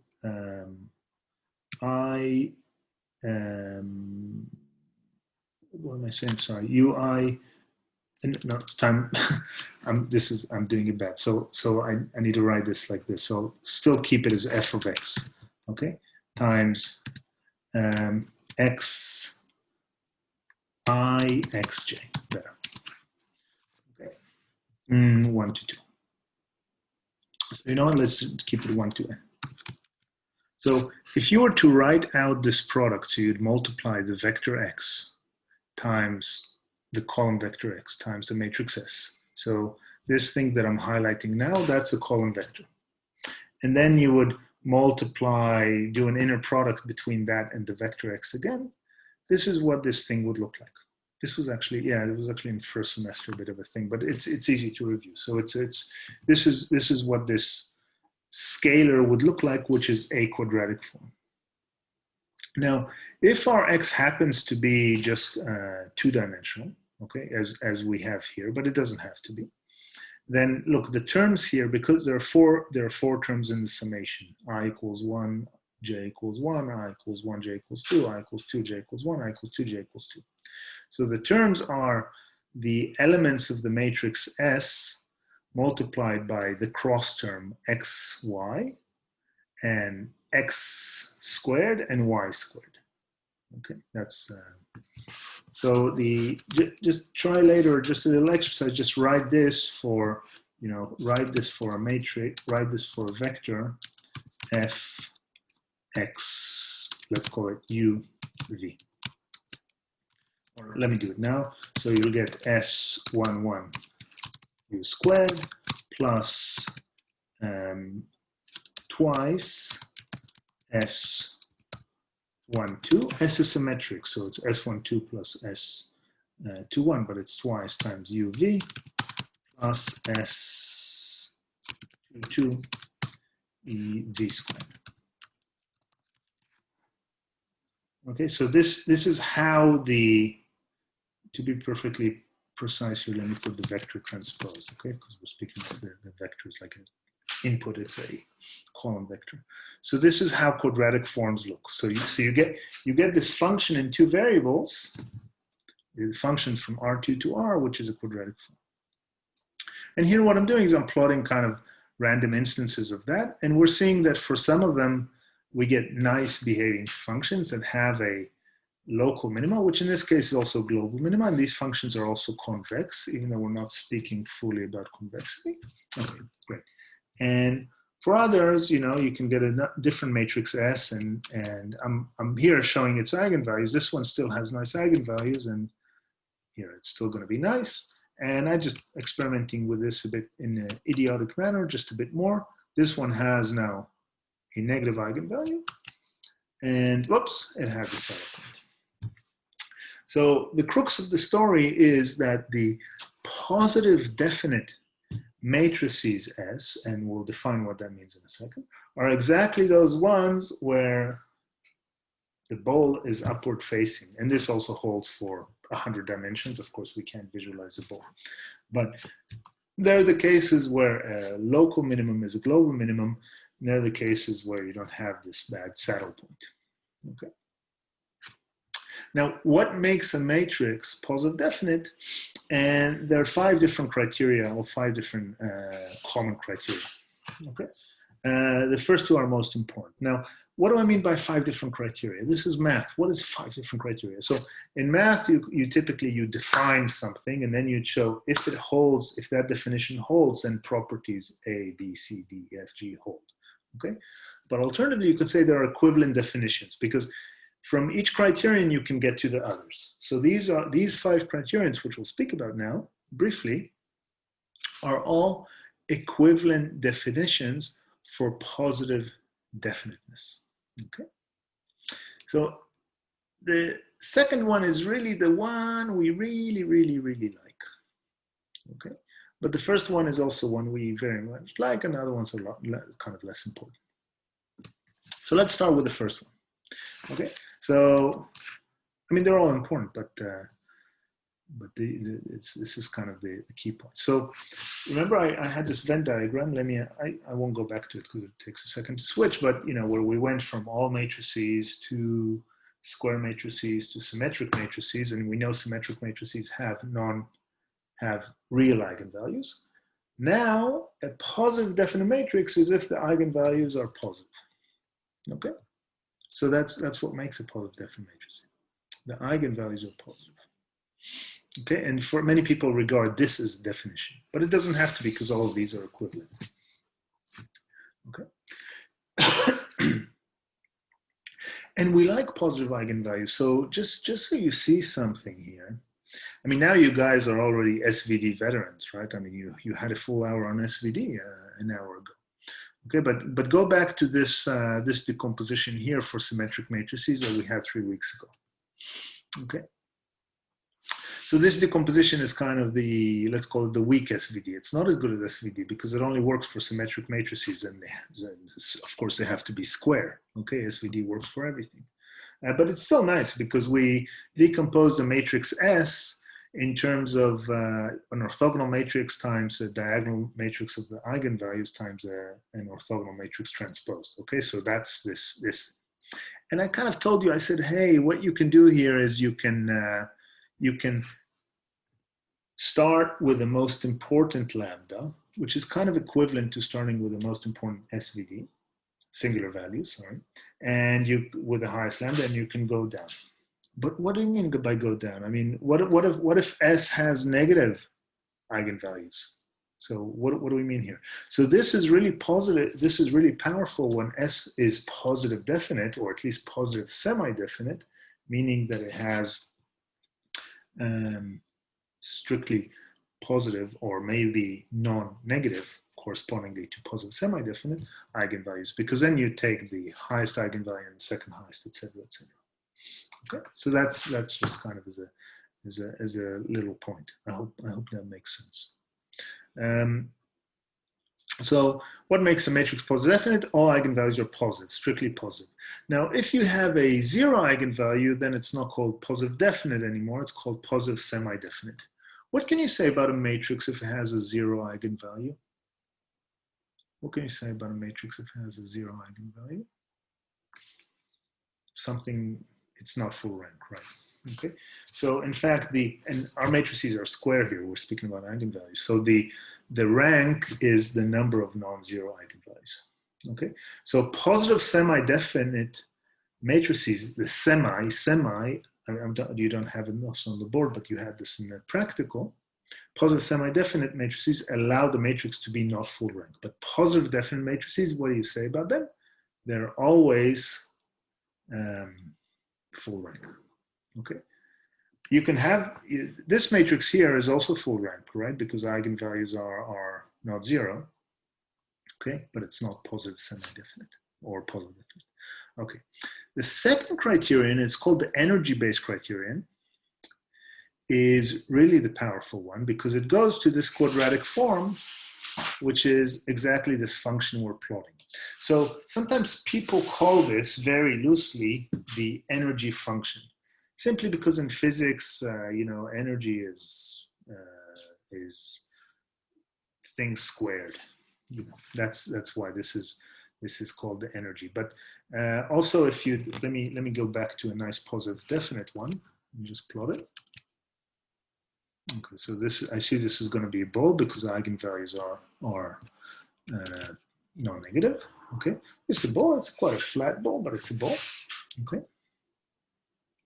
By the way, the relation between the eigenvalues tell me the contours of this ball. Okay, so I could have, instead of surface, I could have done a contour plot if you would want it, right? And the one eigenvector points here. Oh, I didn't want to do that. Shit, what happened here?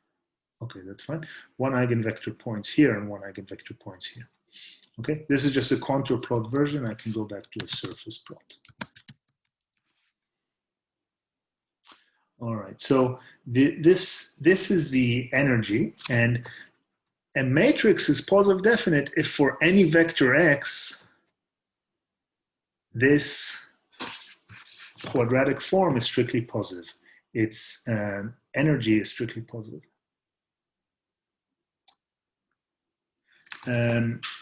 So there's a question back. So So singular values are all positive? Yes, singular values are positive. So the singular values are the square roots of the eigenvalues of this matrix and of this gram matrix, okay, of the non-zero eigenvalues of this gram matrix, okay? And this thing is positive definite, so that's why you can take square root, okay? Now, I still want to dwell for a second on criterion 2. If you're with a computer, which one is easier to compute, criterion 1 or criterion 2? I mean, if you're, I give you a matrix and you're a computer. 2, so I get a 2, but 2 I need any. It would take me an infinite amount of time. I need for any vector x. I need to stick any vector x and do that. 2 is actually a much more mathematical criterion than first one. First one, we know we have algorithms for computing eigenvalues, or at least approximating them up to arbitrary precision. Okay, we've never spoken about the ways to compute eigenvalues. By the way, the way you compute eigenvalues, the algorithm is called the QR algorithm. There are different ways, but the most common or the nicest one is you do a QR decomposition and you flip and you flip and you flip and you flip, but we don't have time for that.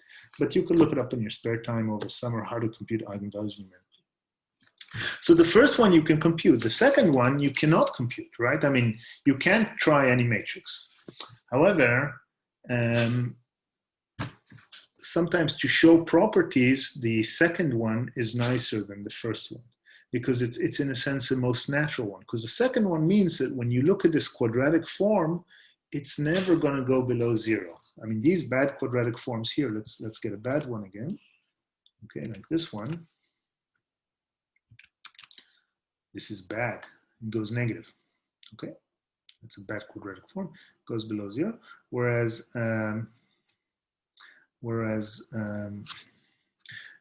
by the way, this matrix here is negative semi-definite.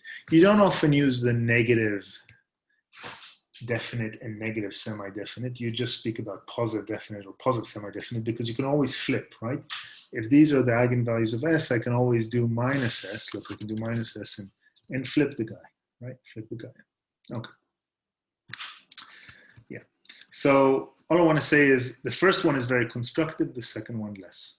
And we'll dwell for a few minutes on the other ones just after the break. So let's take a break and resume in 9 minutes, and I'll be back in about 4 or 5 minutes for questions. Okay, so see you after the break.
Hi, everybody. If there are any questions.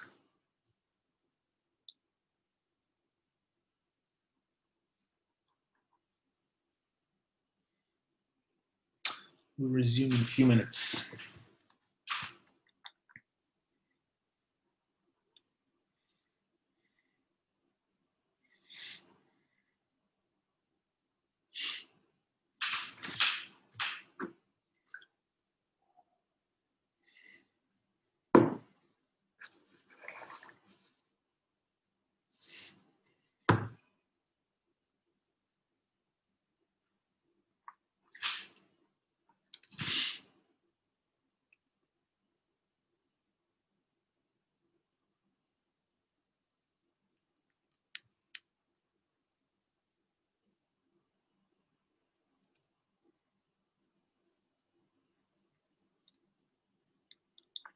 Oh, you know what? Let me use this 3 minutes to make a little advertisement. You guys seem to like to study. So, okay,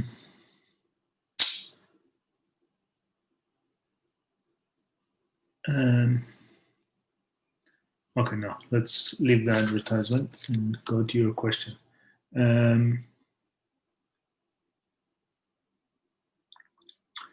Okay, so I've got two questions here. I'll answer the second one first. So the question, is it true that when S is positive semi-definite, fx still has a local minimum? So in mathematics, you have, does something have a minimum? And you have, is a minimum, does it have a unique minimum? Okay, so a positive definite quadratic form, so a quadratic form that has, like this one, well, this is a quadratic form, but a positive definite one will have a unique local minimum. Okay, and in this we didn't shift anything, etc. It's going to be at 0. Okay, of course the common thing you often do, just so it's clear here, you often would take it and you would, you would shift the function. So you'd shift, f of x minus b, and that's x minus b transpose times x minus b. Okay, so that shifts the local minimum to the point b, not to the point 0. Okay, but if S is positive definite, it's going to be unique. If it's positive semi-definite, of course, a positive definite matrix is positive semi-definite. Okay, but positive semi-definite encompasses the positive definite. Okay, positive semi-definite allows it to be to have eigenvalues that are 0. So if it's positive semi-definite, if it's strictly positive semi-definite, meaning if there's an eigenvalue that's 0, then there won't be just a unique local minimum. The local minima will lie on a subspace. The dimension of that subspace is going to be the number of 0 eigenvalues. Okay. So yeah, positive semi-definite still has a local minimum, but not a unique one. Okay, so you can think of a function as like a roller, like that.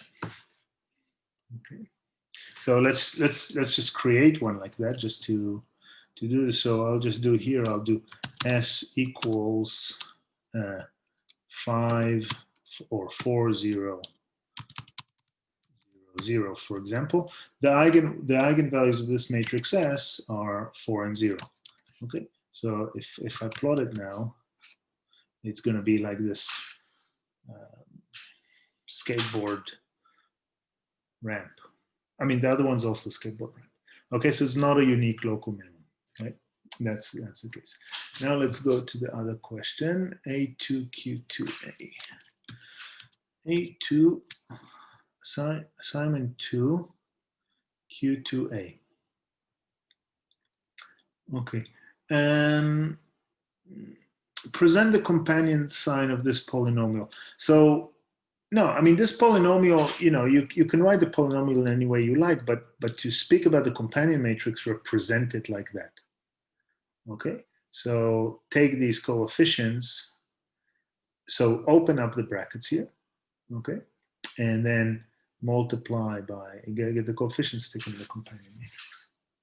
Okay, did that help? All right, any more questions? Yes.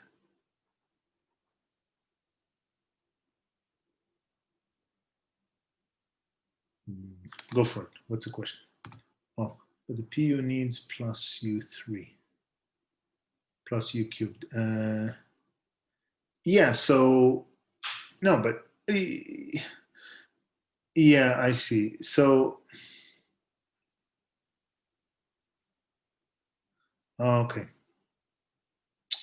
Okay, I see. Okay, so I'm just, so your point, and I think Sam spoke about this in the practicals, you've got here a minus U cubed. Yeah, you need to change the signs. You're right.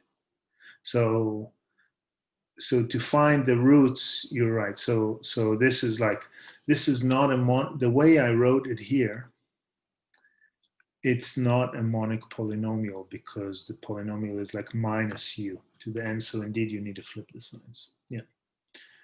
Or if I would have written it differently, u minus 2, u minus 7, u minus 9, it would have been okay. It would have been better if I would have written it like that. Then you think about it. So I assume I answered right. It's a good point.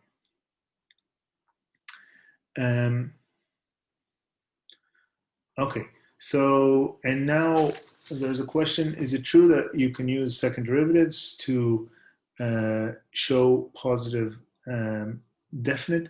So positive definite is a property of a matrix. It's not a property of a function. Okay, so positive definite is a property of a matrix. So we'll relate it to the functions through the Hessian matrix in a few minutes, okay? So no, you cannot, it's not, I mean, it's, when you take the second derivative of this quadratic form, like we write it here, well, when you take the Hessian matrix, then you get S, but we'll get to that in a minute. Okay, I hope it's all right. All right, should we proceed? Okay, so just back to these, so keep these in your mind a second, and I'm gonna go to the iPad and just do some, just a few basic thingies.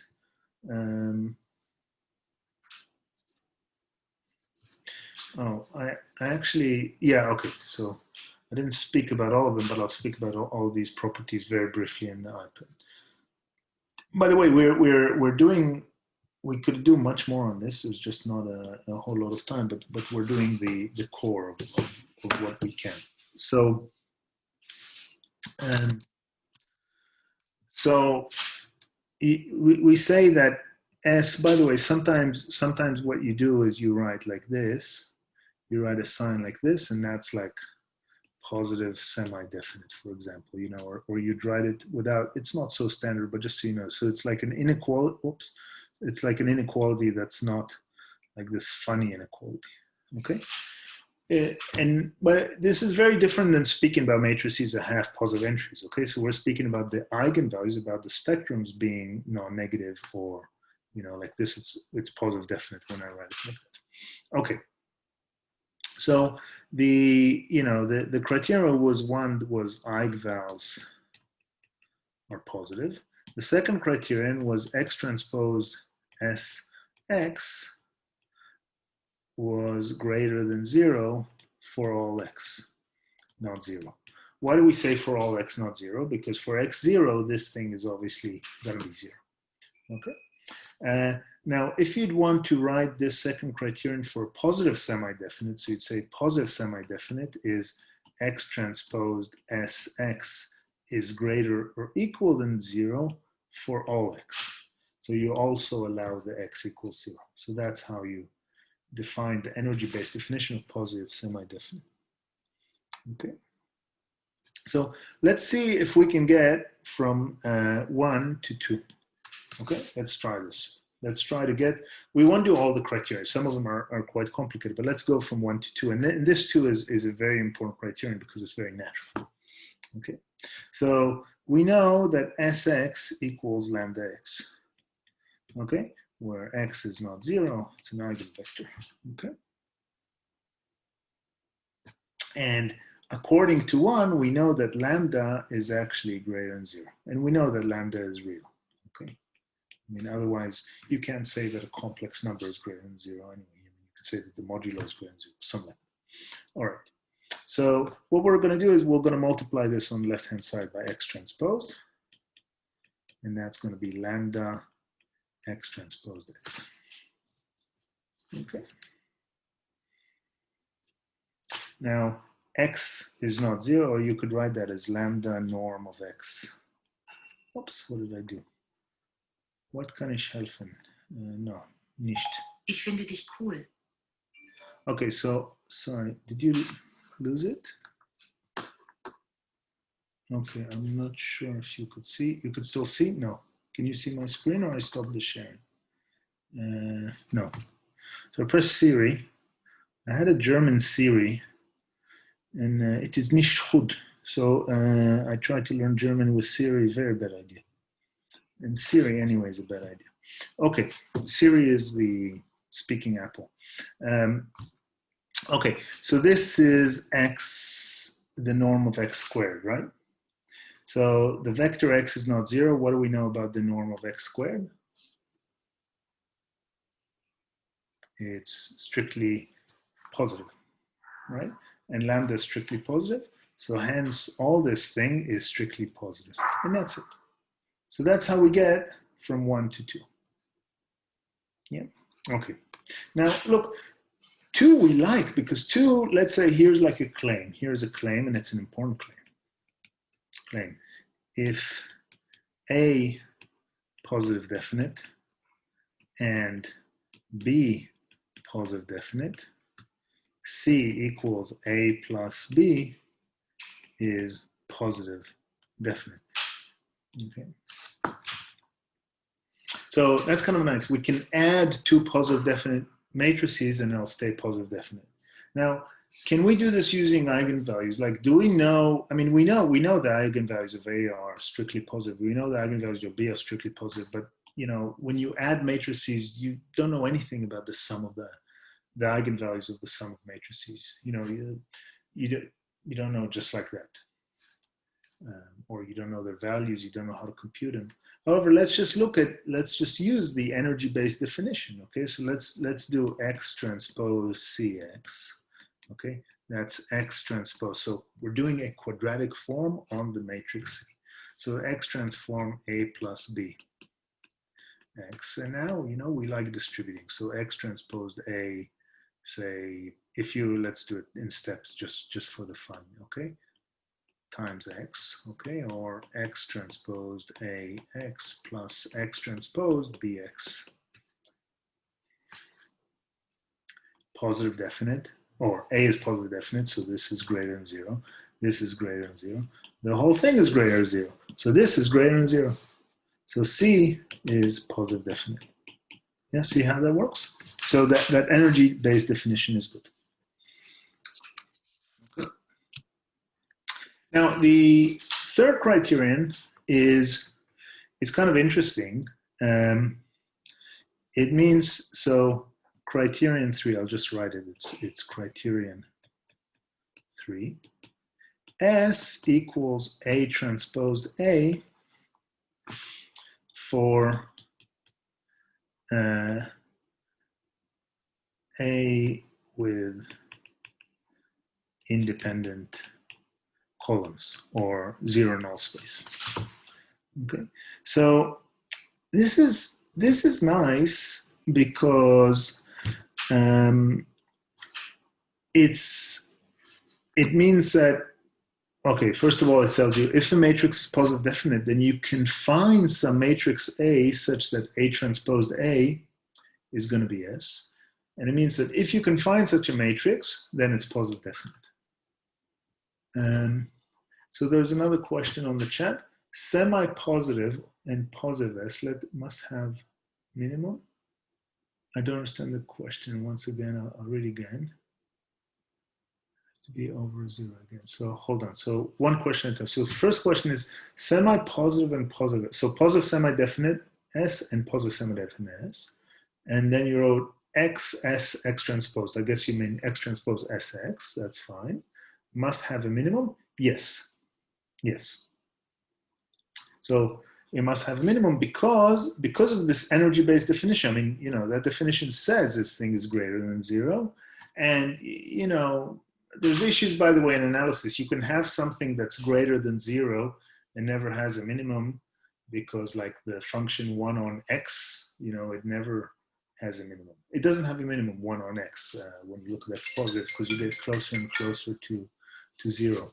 But these functions are nicer. Okay, so yes, so it must have a minimum. And now the second question. Second question is, could you tell why the quadratic form x transpose sx have to be over 0? You mean greater than 0? So that's the definition. Or sorry, so this is the energy by, if what you mean is greater than 0, so that's x transpose sx is the energy, and that's a definition. But we actually proved it here. We said if you had, this is now here, this criterion here, if you had a positive eigenvalue, then we showed that for that when you multiplied by this is, by the way, it's not enough. This wasn't for any x. So we showed that at least for eigenvectors x, that holds. Okay. So the proof we showed here was just for eigenvectors x, but then you can represent any eigenvector x as any vector x as a linear combination of eigenvectors. I'm going a bit quick on this because we have a lot to cover, but is that okay? All right. Now, this criterion here, it's not as common as the first two, but it's kind of important. So sometimes people call the matrix A, well, let me not write the matrix A like this. Sorry, I'm getting sloppy. Sometimes people call the matrix A the square root, and I'm putting in brackets, of the matrix S. Okay.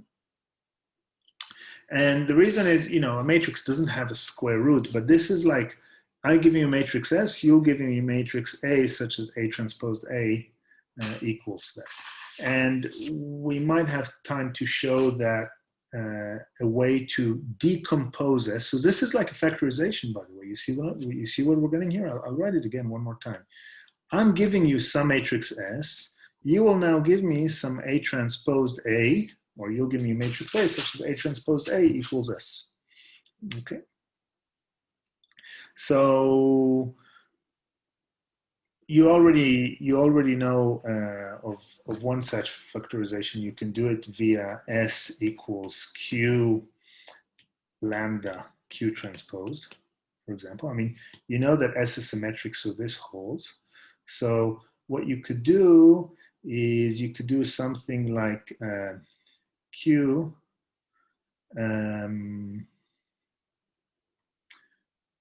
square root of lambda times square root of lambda times Q transpose. Now, what do I mean here by square root of lambda? Well, I mean, what's a square root of matrix? I mean, well, you can't just do a square of any matrix, but lambda is a diagonal matrix. So by square root of lambda, I mean, this is the matrix where I have square root of lambda 1, square root of lambda n. Okay, that's a square root of lambda. Okay, and then you can, then your A is going to be this guy. Now, so your A is going to be Q square root of lambda times Q transposed. So let's see this. Let's try and multiply this A. Let's see what we get when we get A transpose times A. Okay. So this is not this. This is, I'm saying, this was a spectral decomposition. I'm saying S equals this spectral decomposition. But now I'm suggesting, from that, I'm reading off the matrix A. So let's see, what's A transposed A? Let's do it. So what we get is a transpose of this guy. So this guy transposed is a Q times square root of lambda. So square root of lambda transpose, come on, square root of lambda is diagonal, I'm not doing anything, times Q transpose. Okay. Times Q, this was the first A transpose. Times the second A, Q square root of lambda Q transposed. And then we get all this fun stuff. This disappears, and then we get that's Q times lambda Q transposed. Okay, so what I'm saying is, if S is symmetric, you know that this is going to be a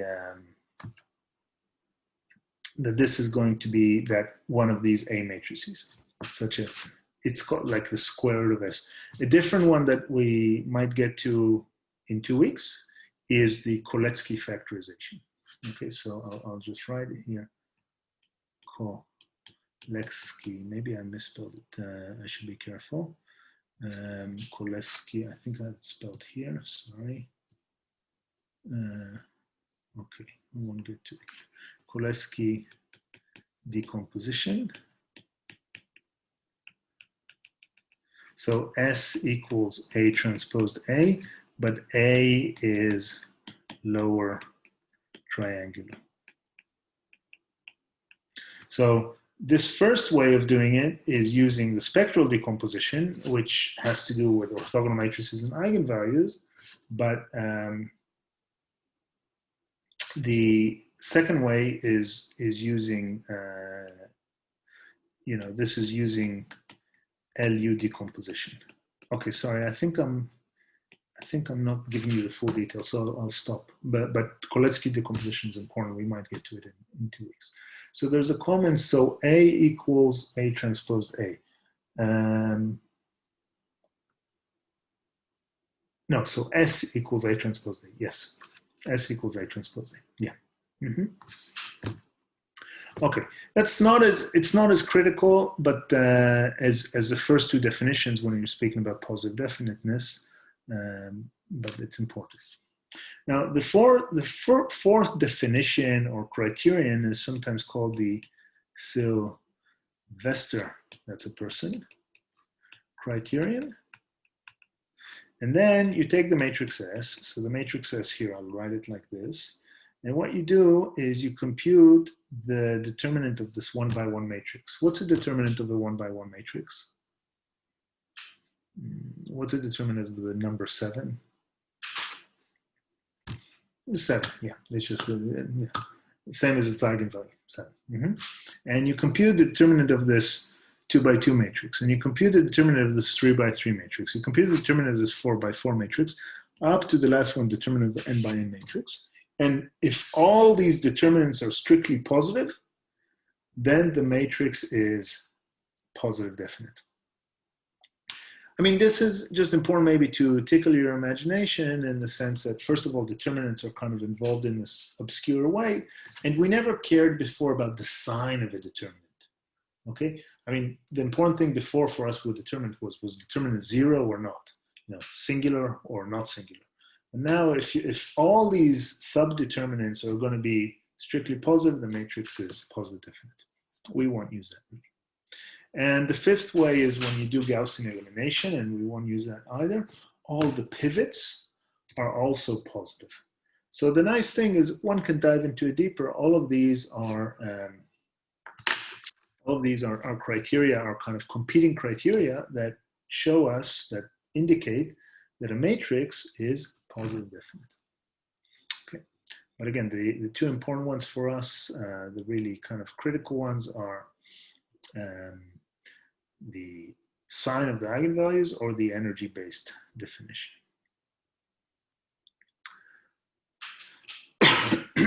Are the questions now about, so I'm now going to go to the Hessian matrix and just speak about it for a minute or two. Are there questions about the homework? Simply because it's due soon.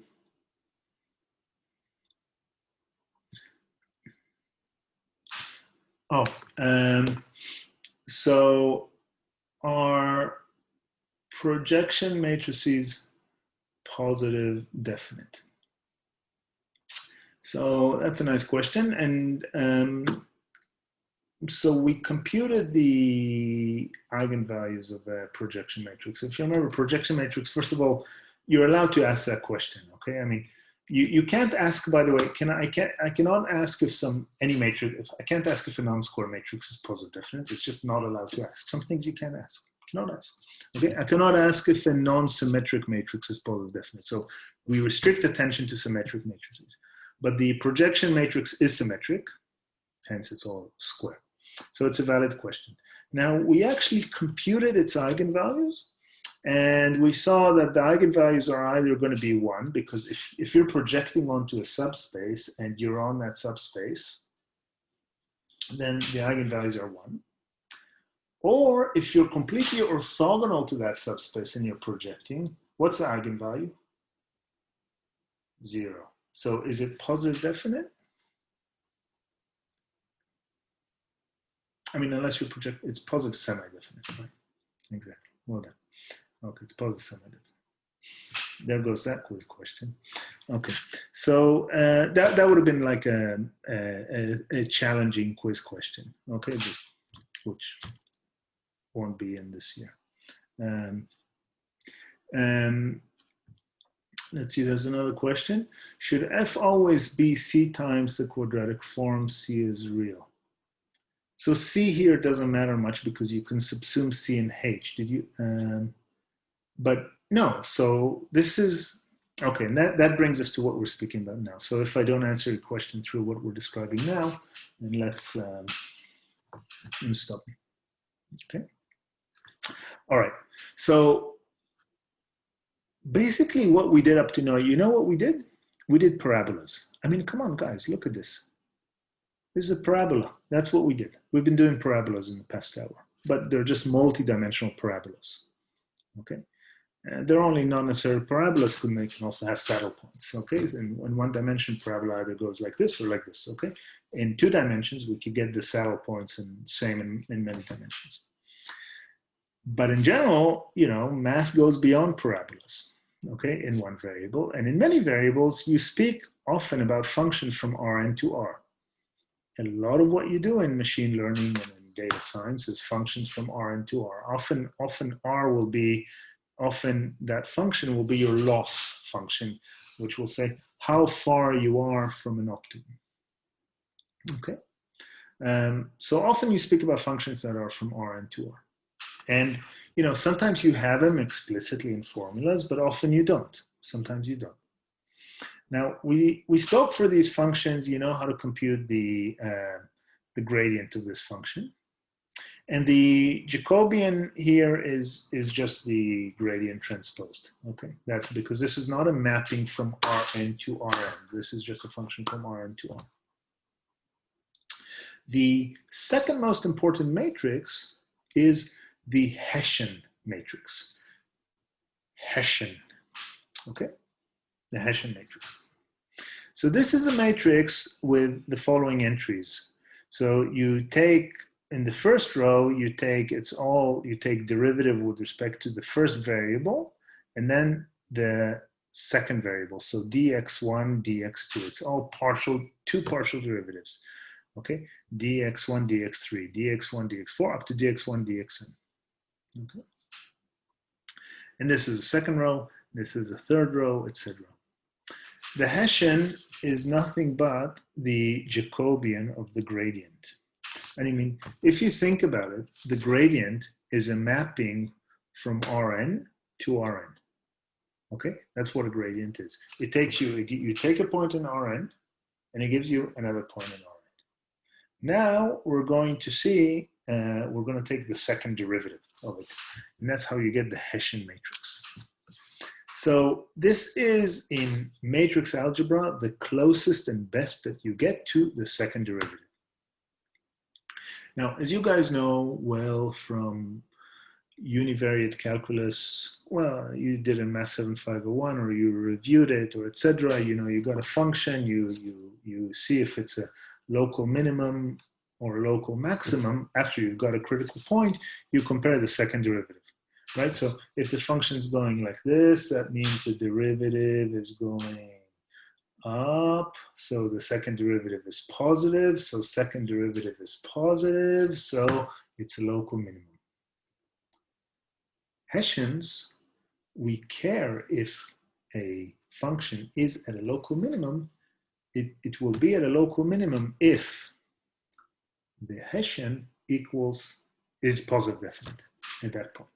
Okay, that's what it is.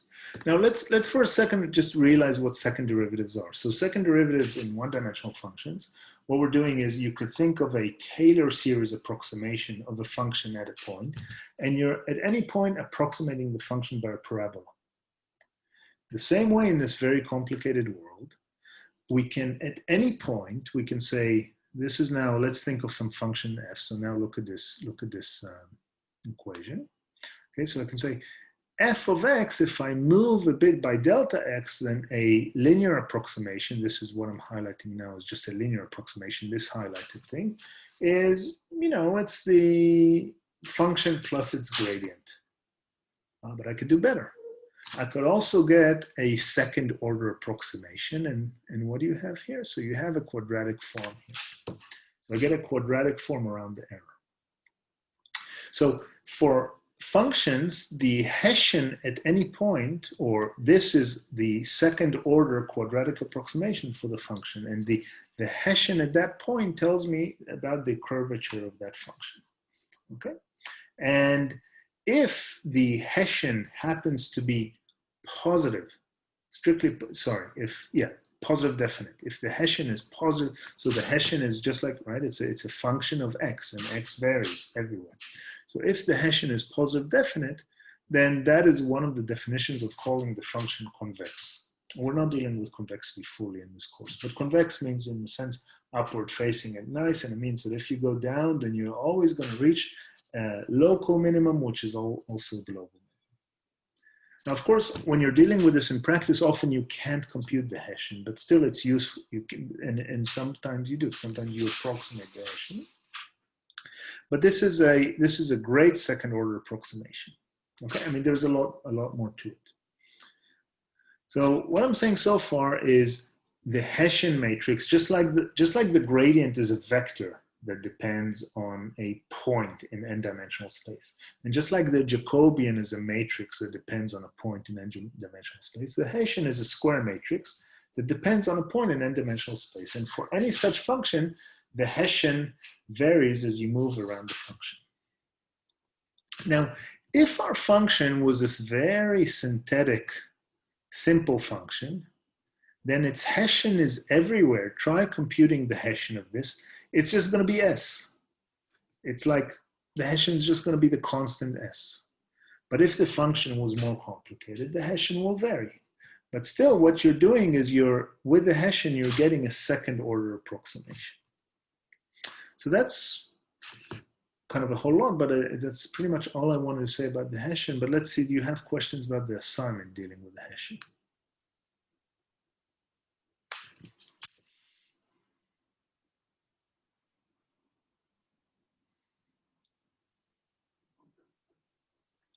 So the only place that let me read this with you. Assume now that you have some function from R3 to R, and that S happens to be the Hessian function of that function. Now I can't say that S is the Hessian function of that function everywhere, unless our function was really nice quadratic, but it's at the point x0 where the gradient equals 0.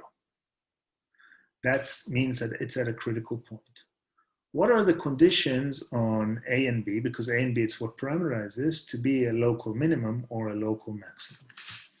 Okay, so I can't help you, and I'll say, well, basically you want, for a local minimum, you want S to be positive semi-definite.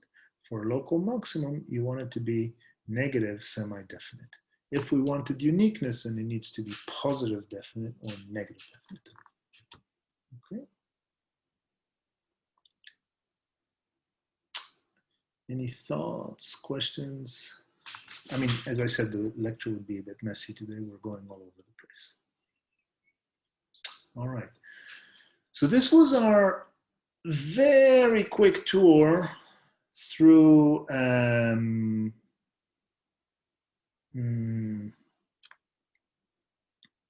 positive definiteness. There's maybe a bit more to do on that. I mean, there is more. We'll see how much we do in the last week. I mean, one more thing I should say. Let me go to the notepad before we just move on to the next thing. So I'll go to the notepad.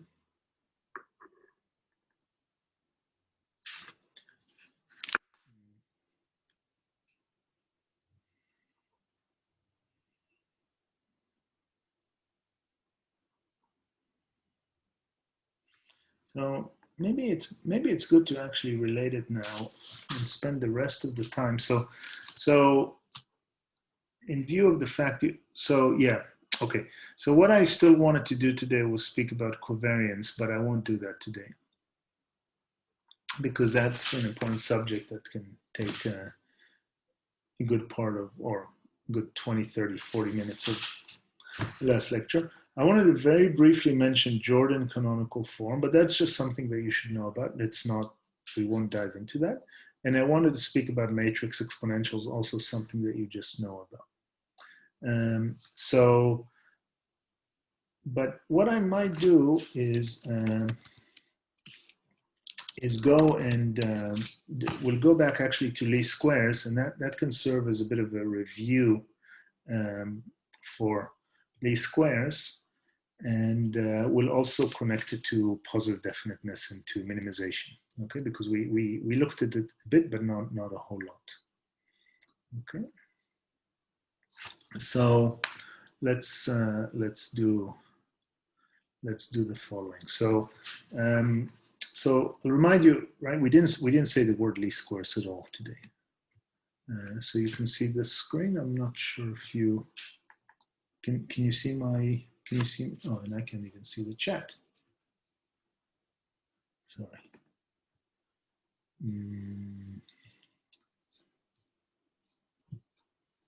I'm getting too old for Zoom. I'm sorry. Let's see. You can do it. You can do it. Oh, there it is. I don't know. Computers are complicated. Okay. And all right. So let's try to connect all these things, or at least some of them, to least squares. Okay. So least squares is certainly a central part of the course.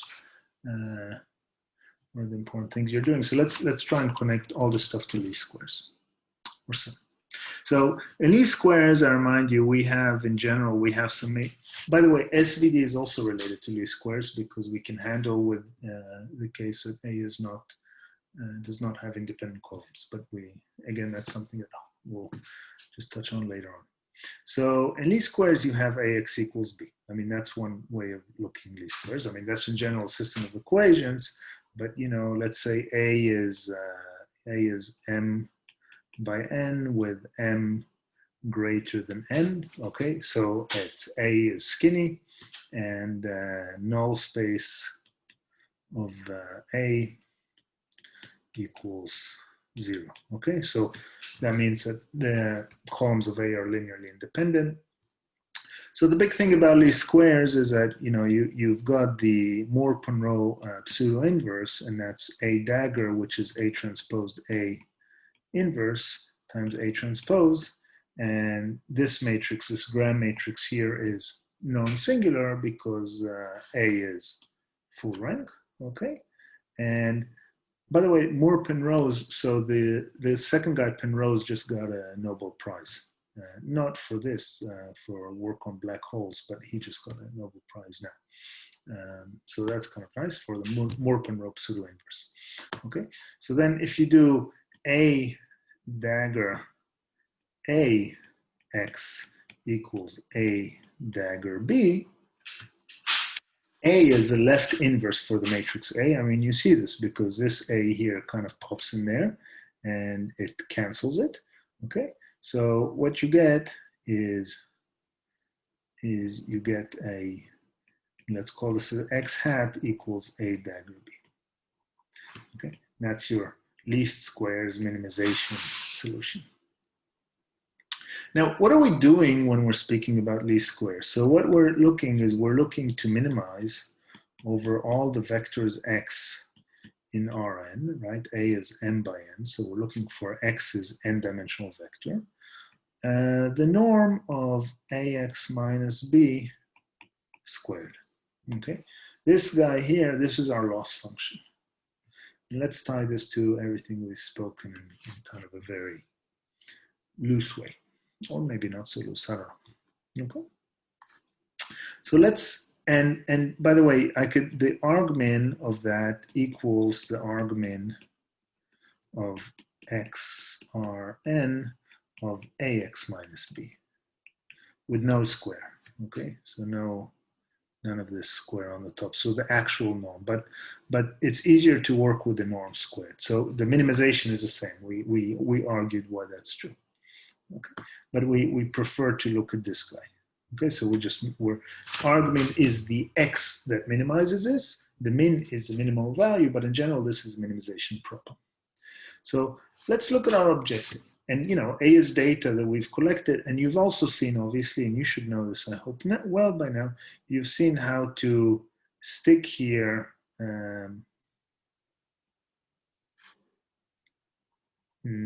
how to stick for A, for example, if you're speaking about a cloud of points, or something like that, how to stick entries in A and it will be your design matrix, and B will actually be your Ys and stuff like that.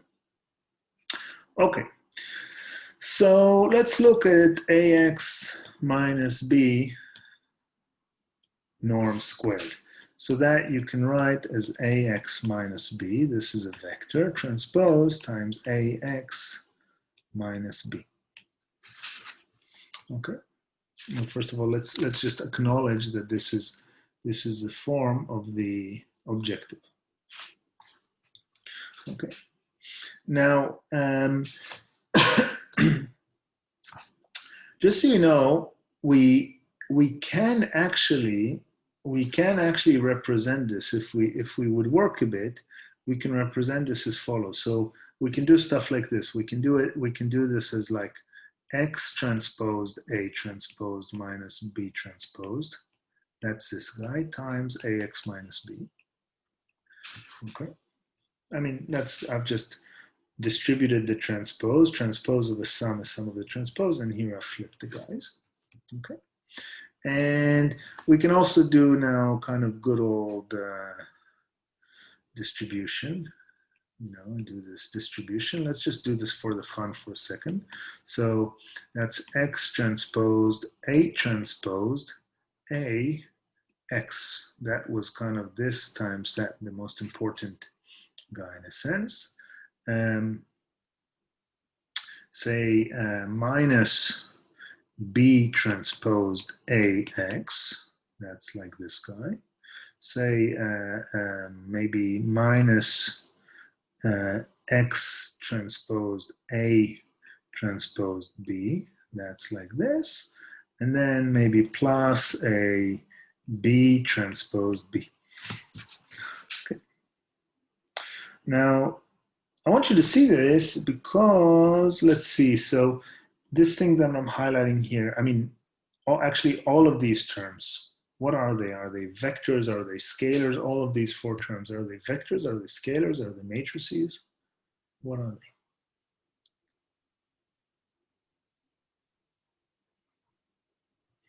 they? This vector scalar matrix. Is it a vector scalar matrix? This is a vector scalar matrix, vector scalar matrix. Scalar should be, they are, right? I mean, that's what they are. They're scalars, right?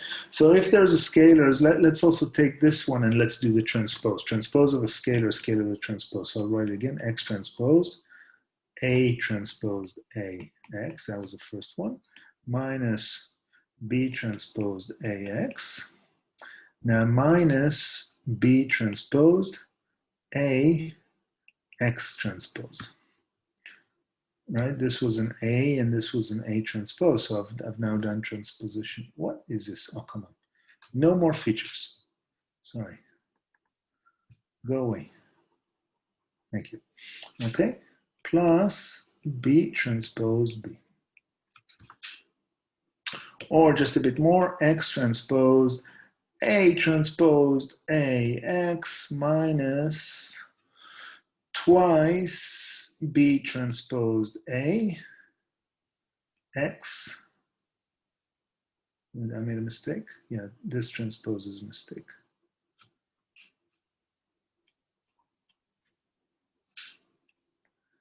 Plus B transpose B. Oh my God, look what we got. We got a quadratic function. So what we're minimizing, I mean, look. So now let's just, this here is like these S, if you'd like. Is this a symmetric matrix, this guy? I mean, come on, it's the most important matrix of the course, A transpose A. Yeah, I mean, if you meet your nana, she asks you, what have you been studying? You say A transpose A, that's what the course is about. Okay, so this is a quadratic form. This here is a, you could also write this if you'd like, just if you'd like, you could write this as, say, minus 2 A transposed B transposed times X. Okay. The reason I'm writing it like that is now this here is a vector, A transposed B transposed. Okay. And this here, B transposed B, is a scalar. I just want you to see that this problem, that the least squares problem falls into the pattern. So now I'll write the pattern X transposed S X plus, now I'll just do a plus if you don't mind, plus C transposed X plus D. Okay, so this is like one way of, what does this look like, this thing? I mean, this whole thing. So go back to grade 8, grade 9 mathematics. This, to me, it looks like ax squared plus bx plus c, right? So you see, this is your general open quadratic form where you have the quadratic term and the linear term and the constant. Okay, this is a constant. This, the matrix C here would be minus, or the vector C would be minus 2 A transpose B transpose. Okay. So by that, I just wanted you to see that that least squares is also minimization of quadratic forms. Now, wait a second. So what is the Hessian matrix? What is a Hessian matrix of this thing?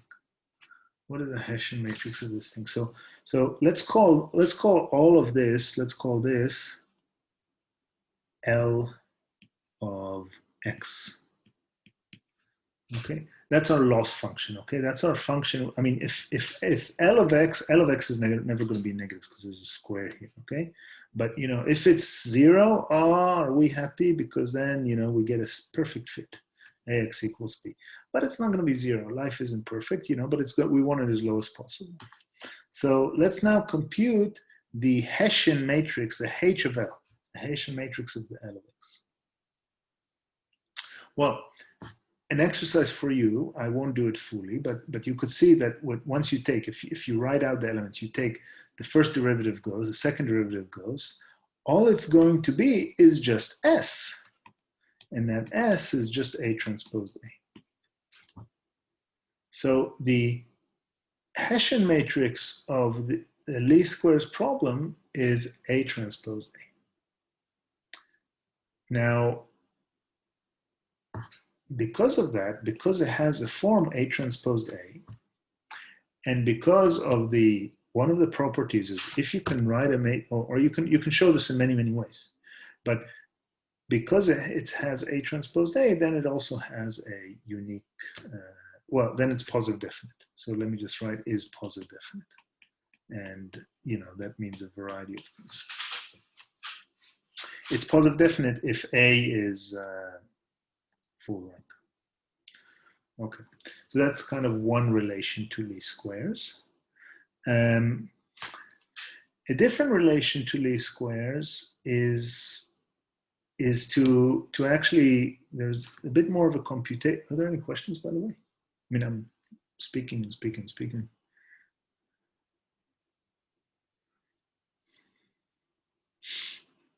So, is this going to be in the quiz? Okay, so I think maybe, yeah, with the remaining 4 minutes, let's actually speak about the quiz. So what I'm going to do, I'm going to actually send you also, I'll add some other reference that has these types of calculations for least squares. But is it going to be in the quiz? Not in depth. But you know, all you need is one question, and then it's already tough. Back to baby, no. So back to this. Let's speak about the quiz now, and let's finish with that. So quiz 3, and you'll get the results for quiz 2 before quiz 3. All right, let's actually give you a very quick 4-minute review for quiz 3. So what's in quiz 3? And that's your final quiz. Projection onto a line and a, wait, what can you see now? Do you see the sharing? Oh, the iPad. Sorry. Okay. So you know what? I'll stay on the iPad, but I'm also looking at the website at quiz 3. Okay. So now let's speak about quiz 3. So go ahead also and look on the website and quiz 3. So projections. So remember, when you have that same thing, AX equals B, the projection matrix is A times A transposed A inverse A transposed, okay? The dagger matrix was just this, okay? The projection matrix is the whole thing. Again, we only dealt with this in the case where A has a 0 null space. And there are questions like today, you know, the eigenvalues of the projection matrix, so we can relate these things, etc. Okay. Also, fun stuff is you might want to review, hey, what happens if you stick A equals QR? Okay, a QR decomposition into a projection matrix. What happens there? Because A will always have a QR decomposition. Second thing, least squares with Moore-Penrose pseudo-inverse with A dagger. So we focused on the case where A is skinny full rank. And then that thing is, of course, this guy. Okay, so a few things for that. Again, you might want to see what do you do with a matrix A if it has a QR decomposition, go through that computation. How does A dagger look like? This is not a complicated computation. Okay, so is it going to be in a quiz? No, not necessarily, but it's kind of related. 3. Eigenvalues and their basic properties. So eigen stuff. So the nice thing about eigenvalues, if you go to the lecture that we had 3 weeks ago, then we had all these properties of eigenvalues. Eigenvalues, you have that matrix A. What if you take A to the power 7? What are the eigenvalues? How about A inverse? What does it mean a 0 eigenvalue? What if you have add a constant identity eigenvalue? So all these properties of eigenvalues. Trace, determinant, stuff like that. So properties of eigenvalues. So you can make your cheat sheet, of course, and then you go for that. 4, diagonalization. This is diagonalization, sorry. So, you know, you had A is M lambda M inverse. Okay, so that means if M is non-singular, the matrices A and lambda are similar. Okay, that's diagonalization. The big thing here is when you take powers of the matrix A, then things work out nicely. Properties of symmetric matrices.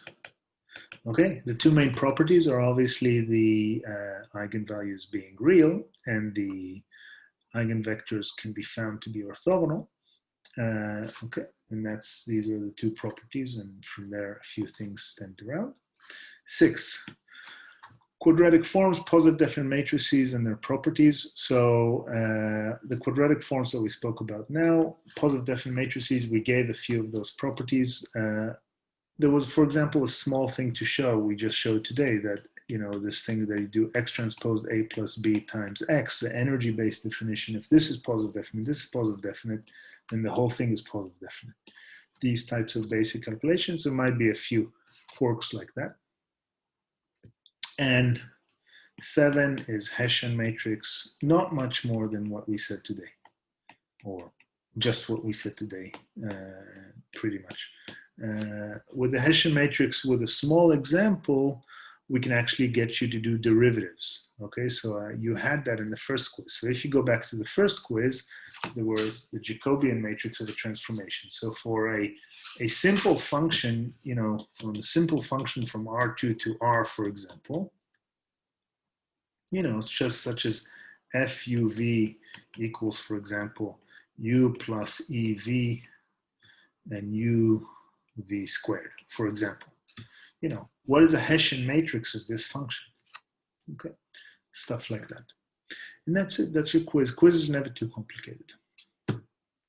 So any more questions? Okay, now comes a nice question. If A has no full rank, so if A is not full rank, you mean A transpose A is not invertible, I agree. So pseudo-inverse Gale to bet S estimates for solution, but SVD can also find with some zero and diagonal matrix. American call this pseudo-inverse, but call a dagger just left inverse or right inverse. Is there a name different? Oh, okay. So the question here, by the way, SVD equals NOQ. Do you know what NOQ is? Can anybody guess? SVD, NOQ? The Q is quiz. What's NOQ?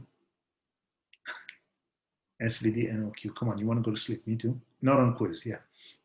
SVD, NOQ, SVD, NOQ. Okay, SVD is not on quiz, but let's still, this is a very important question, a nice one. So the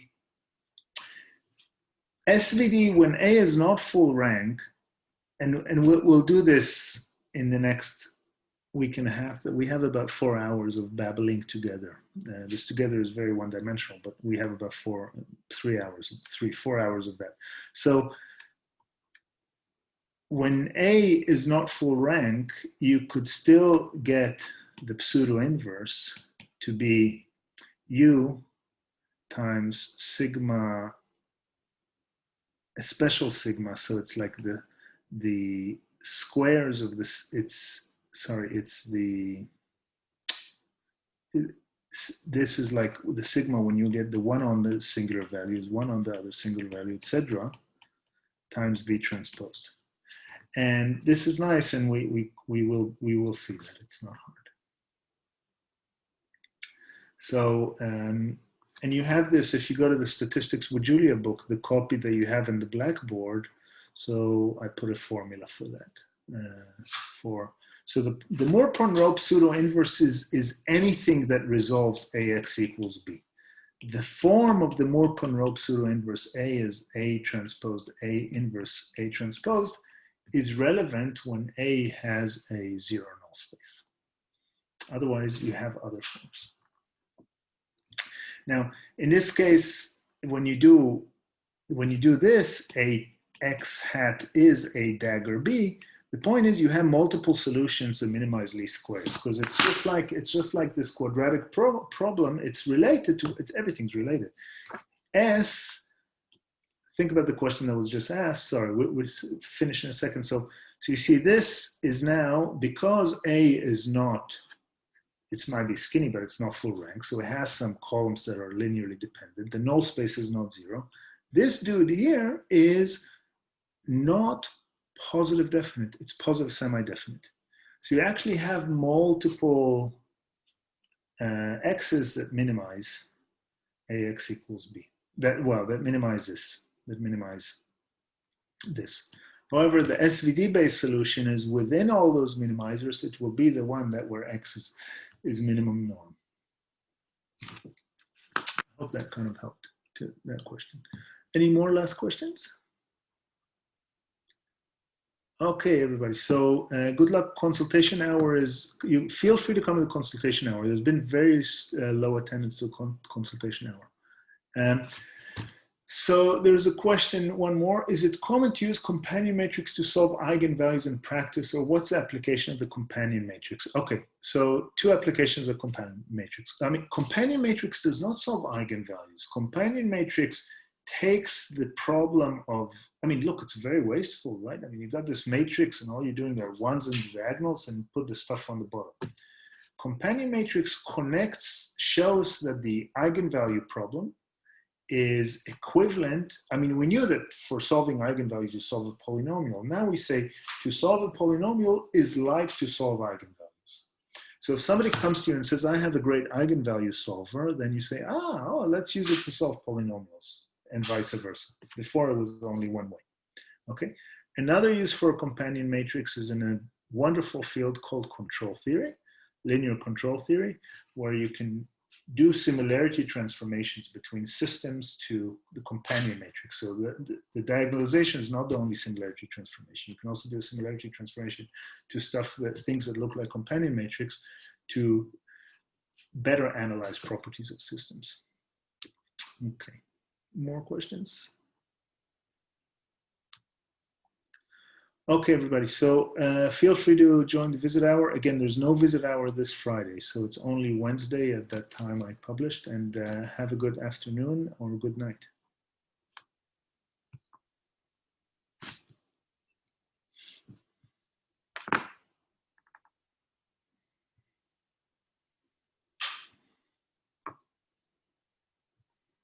See you.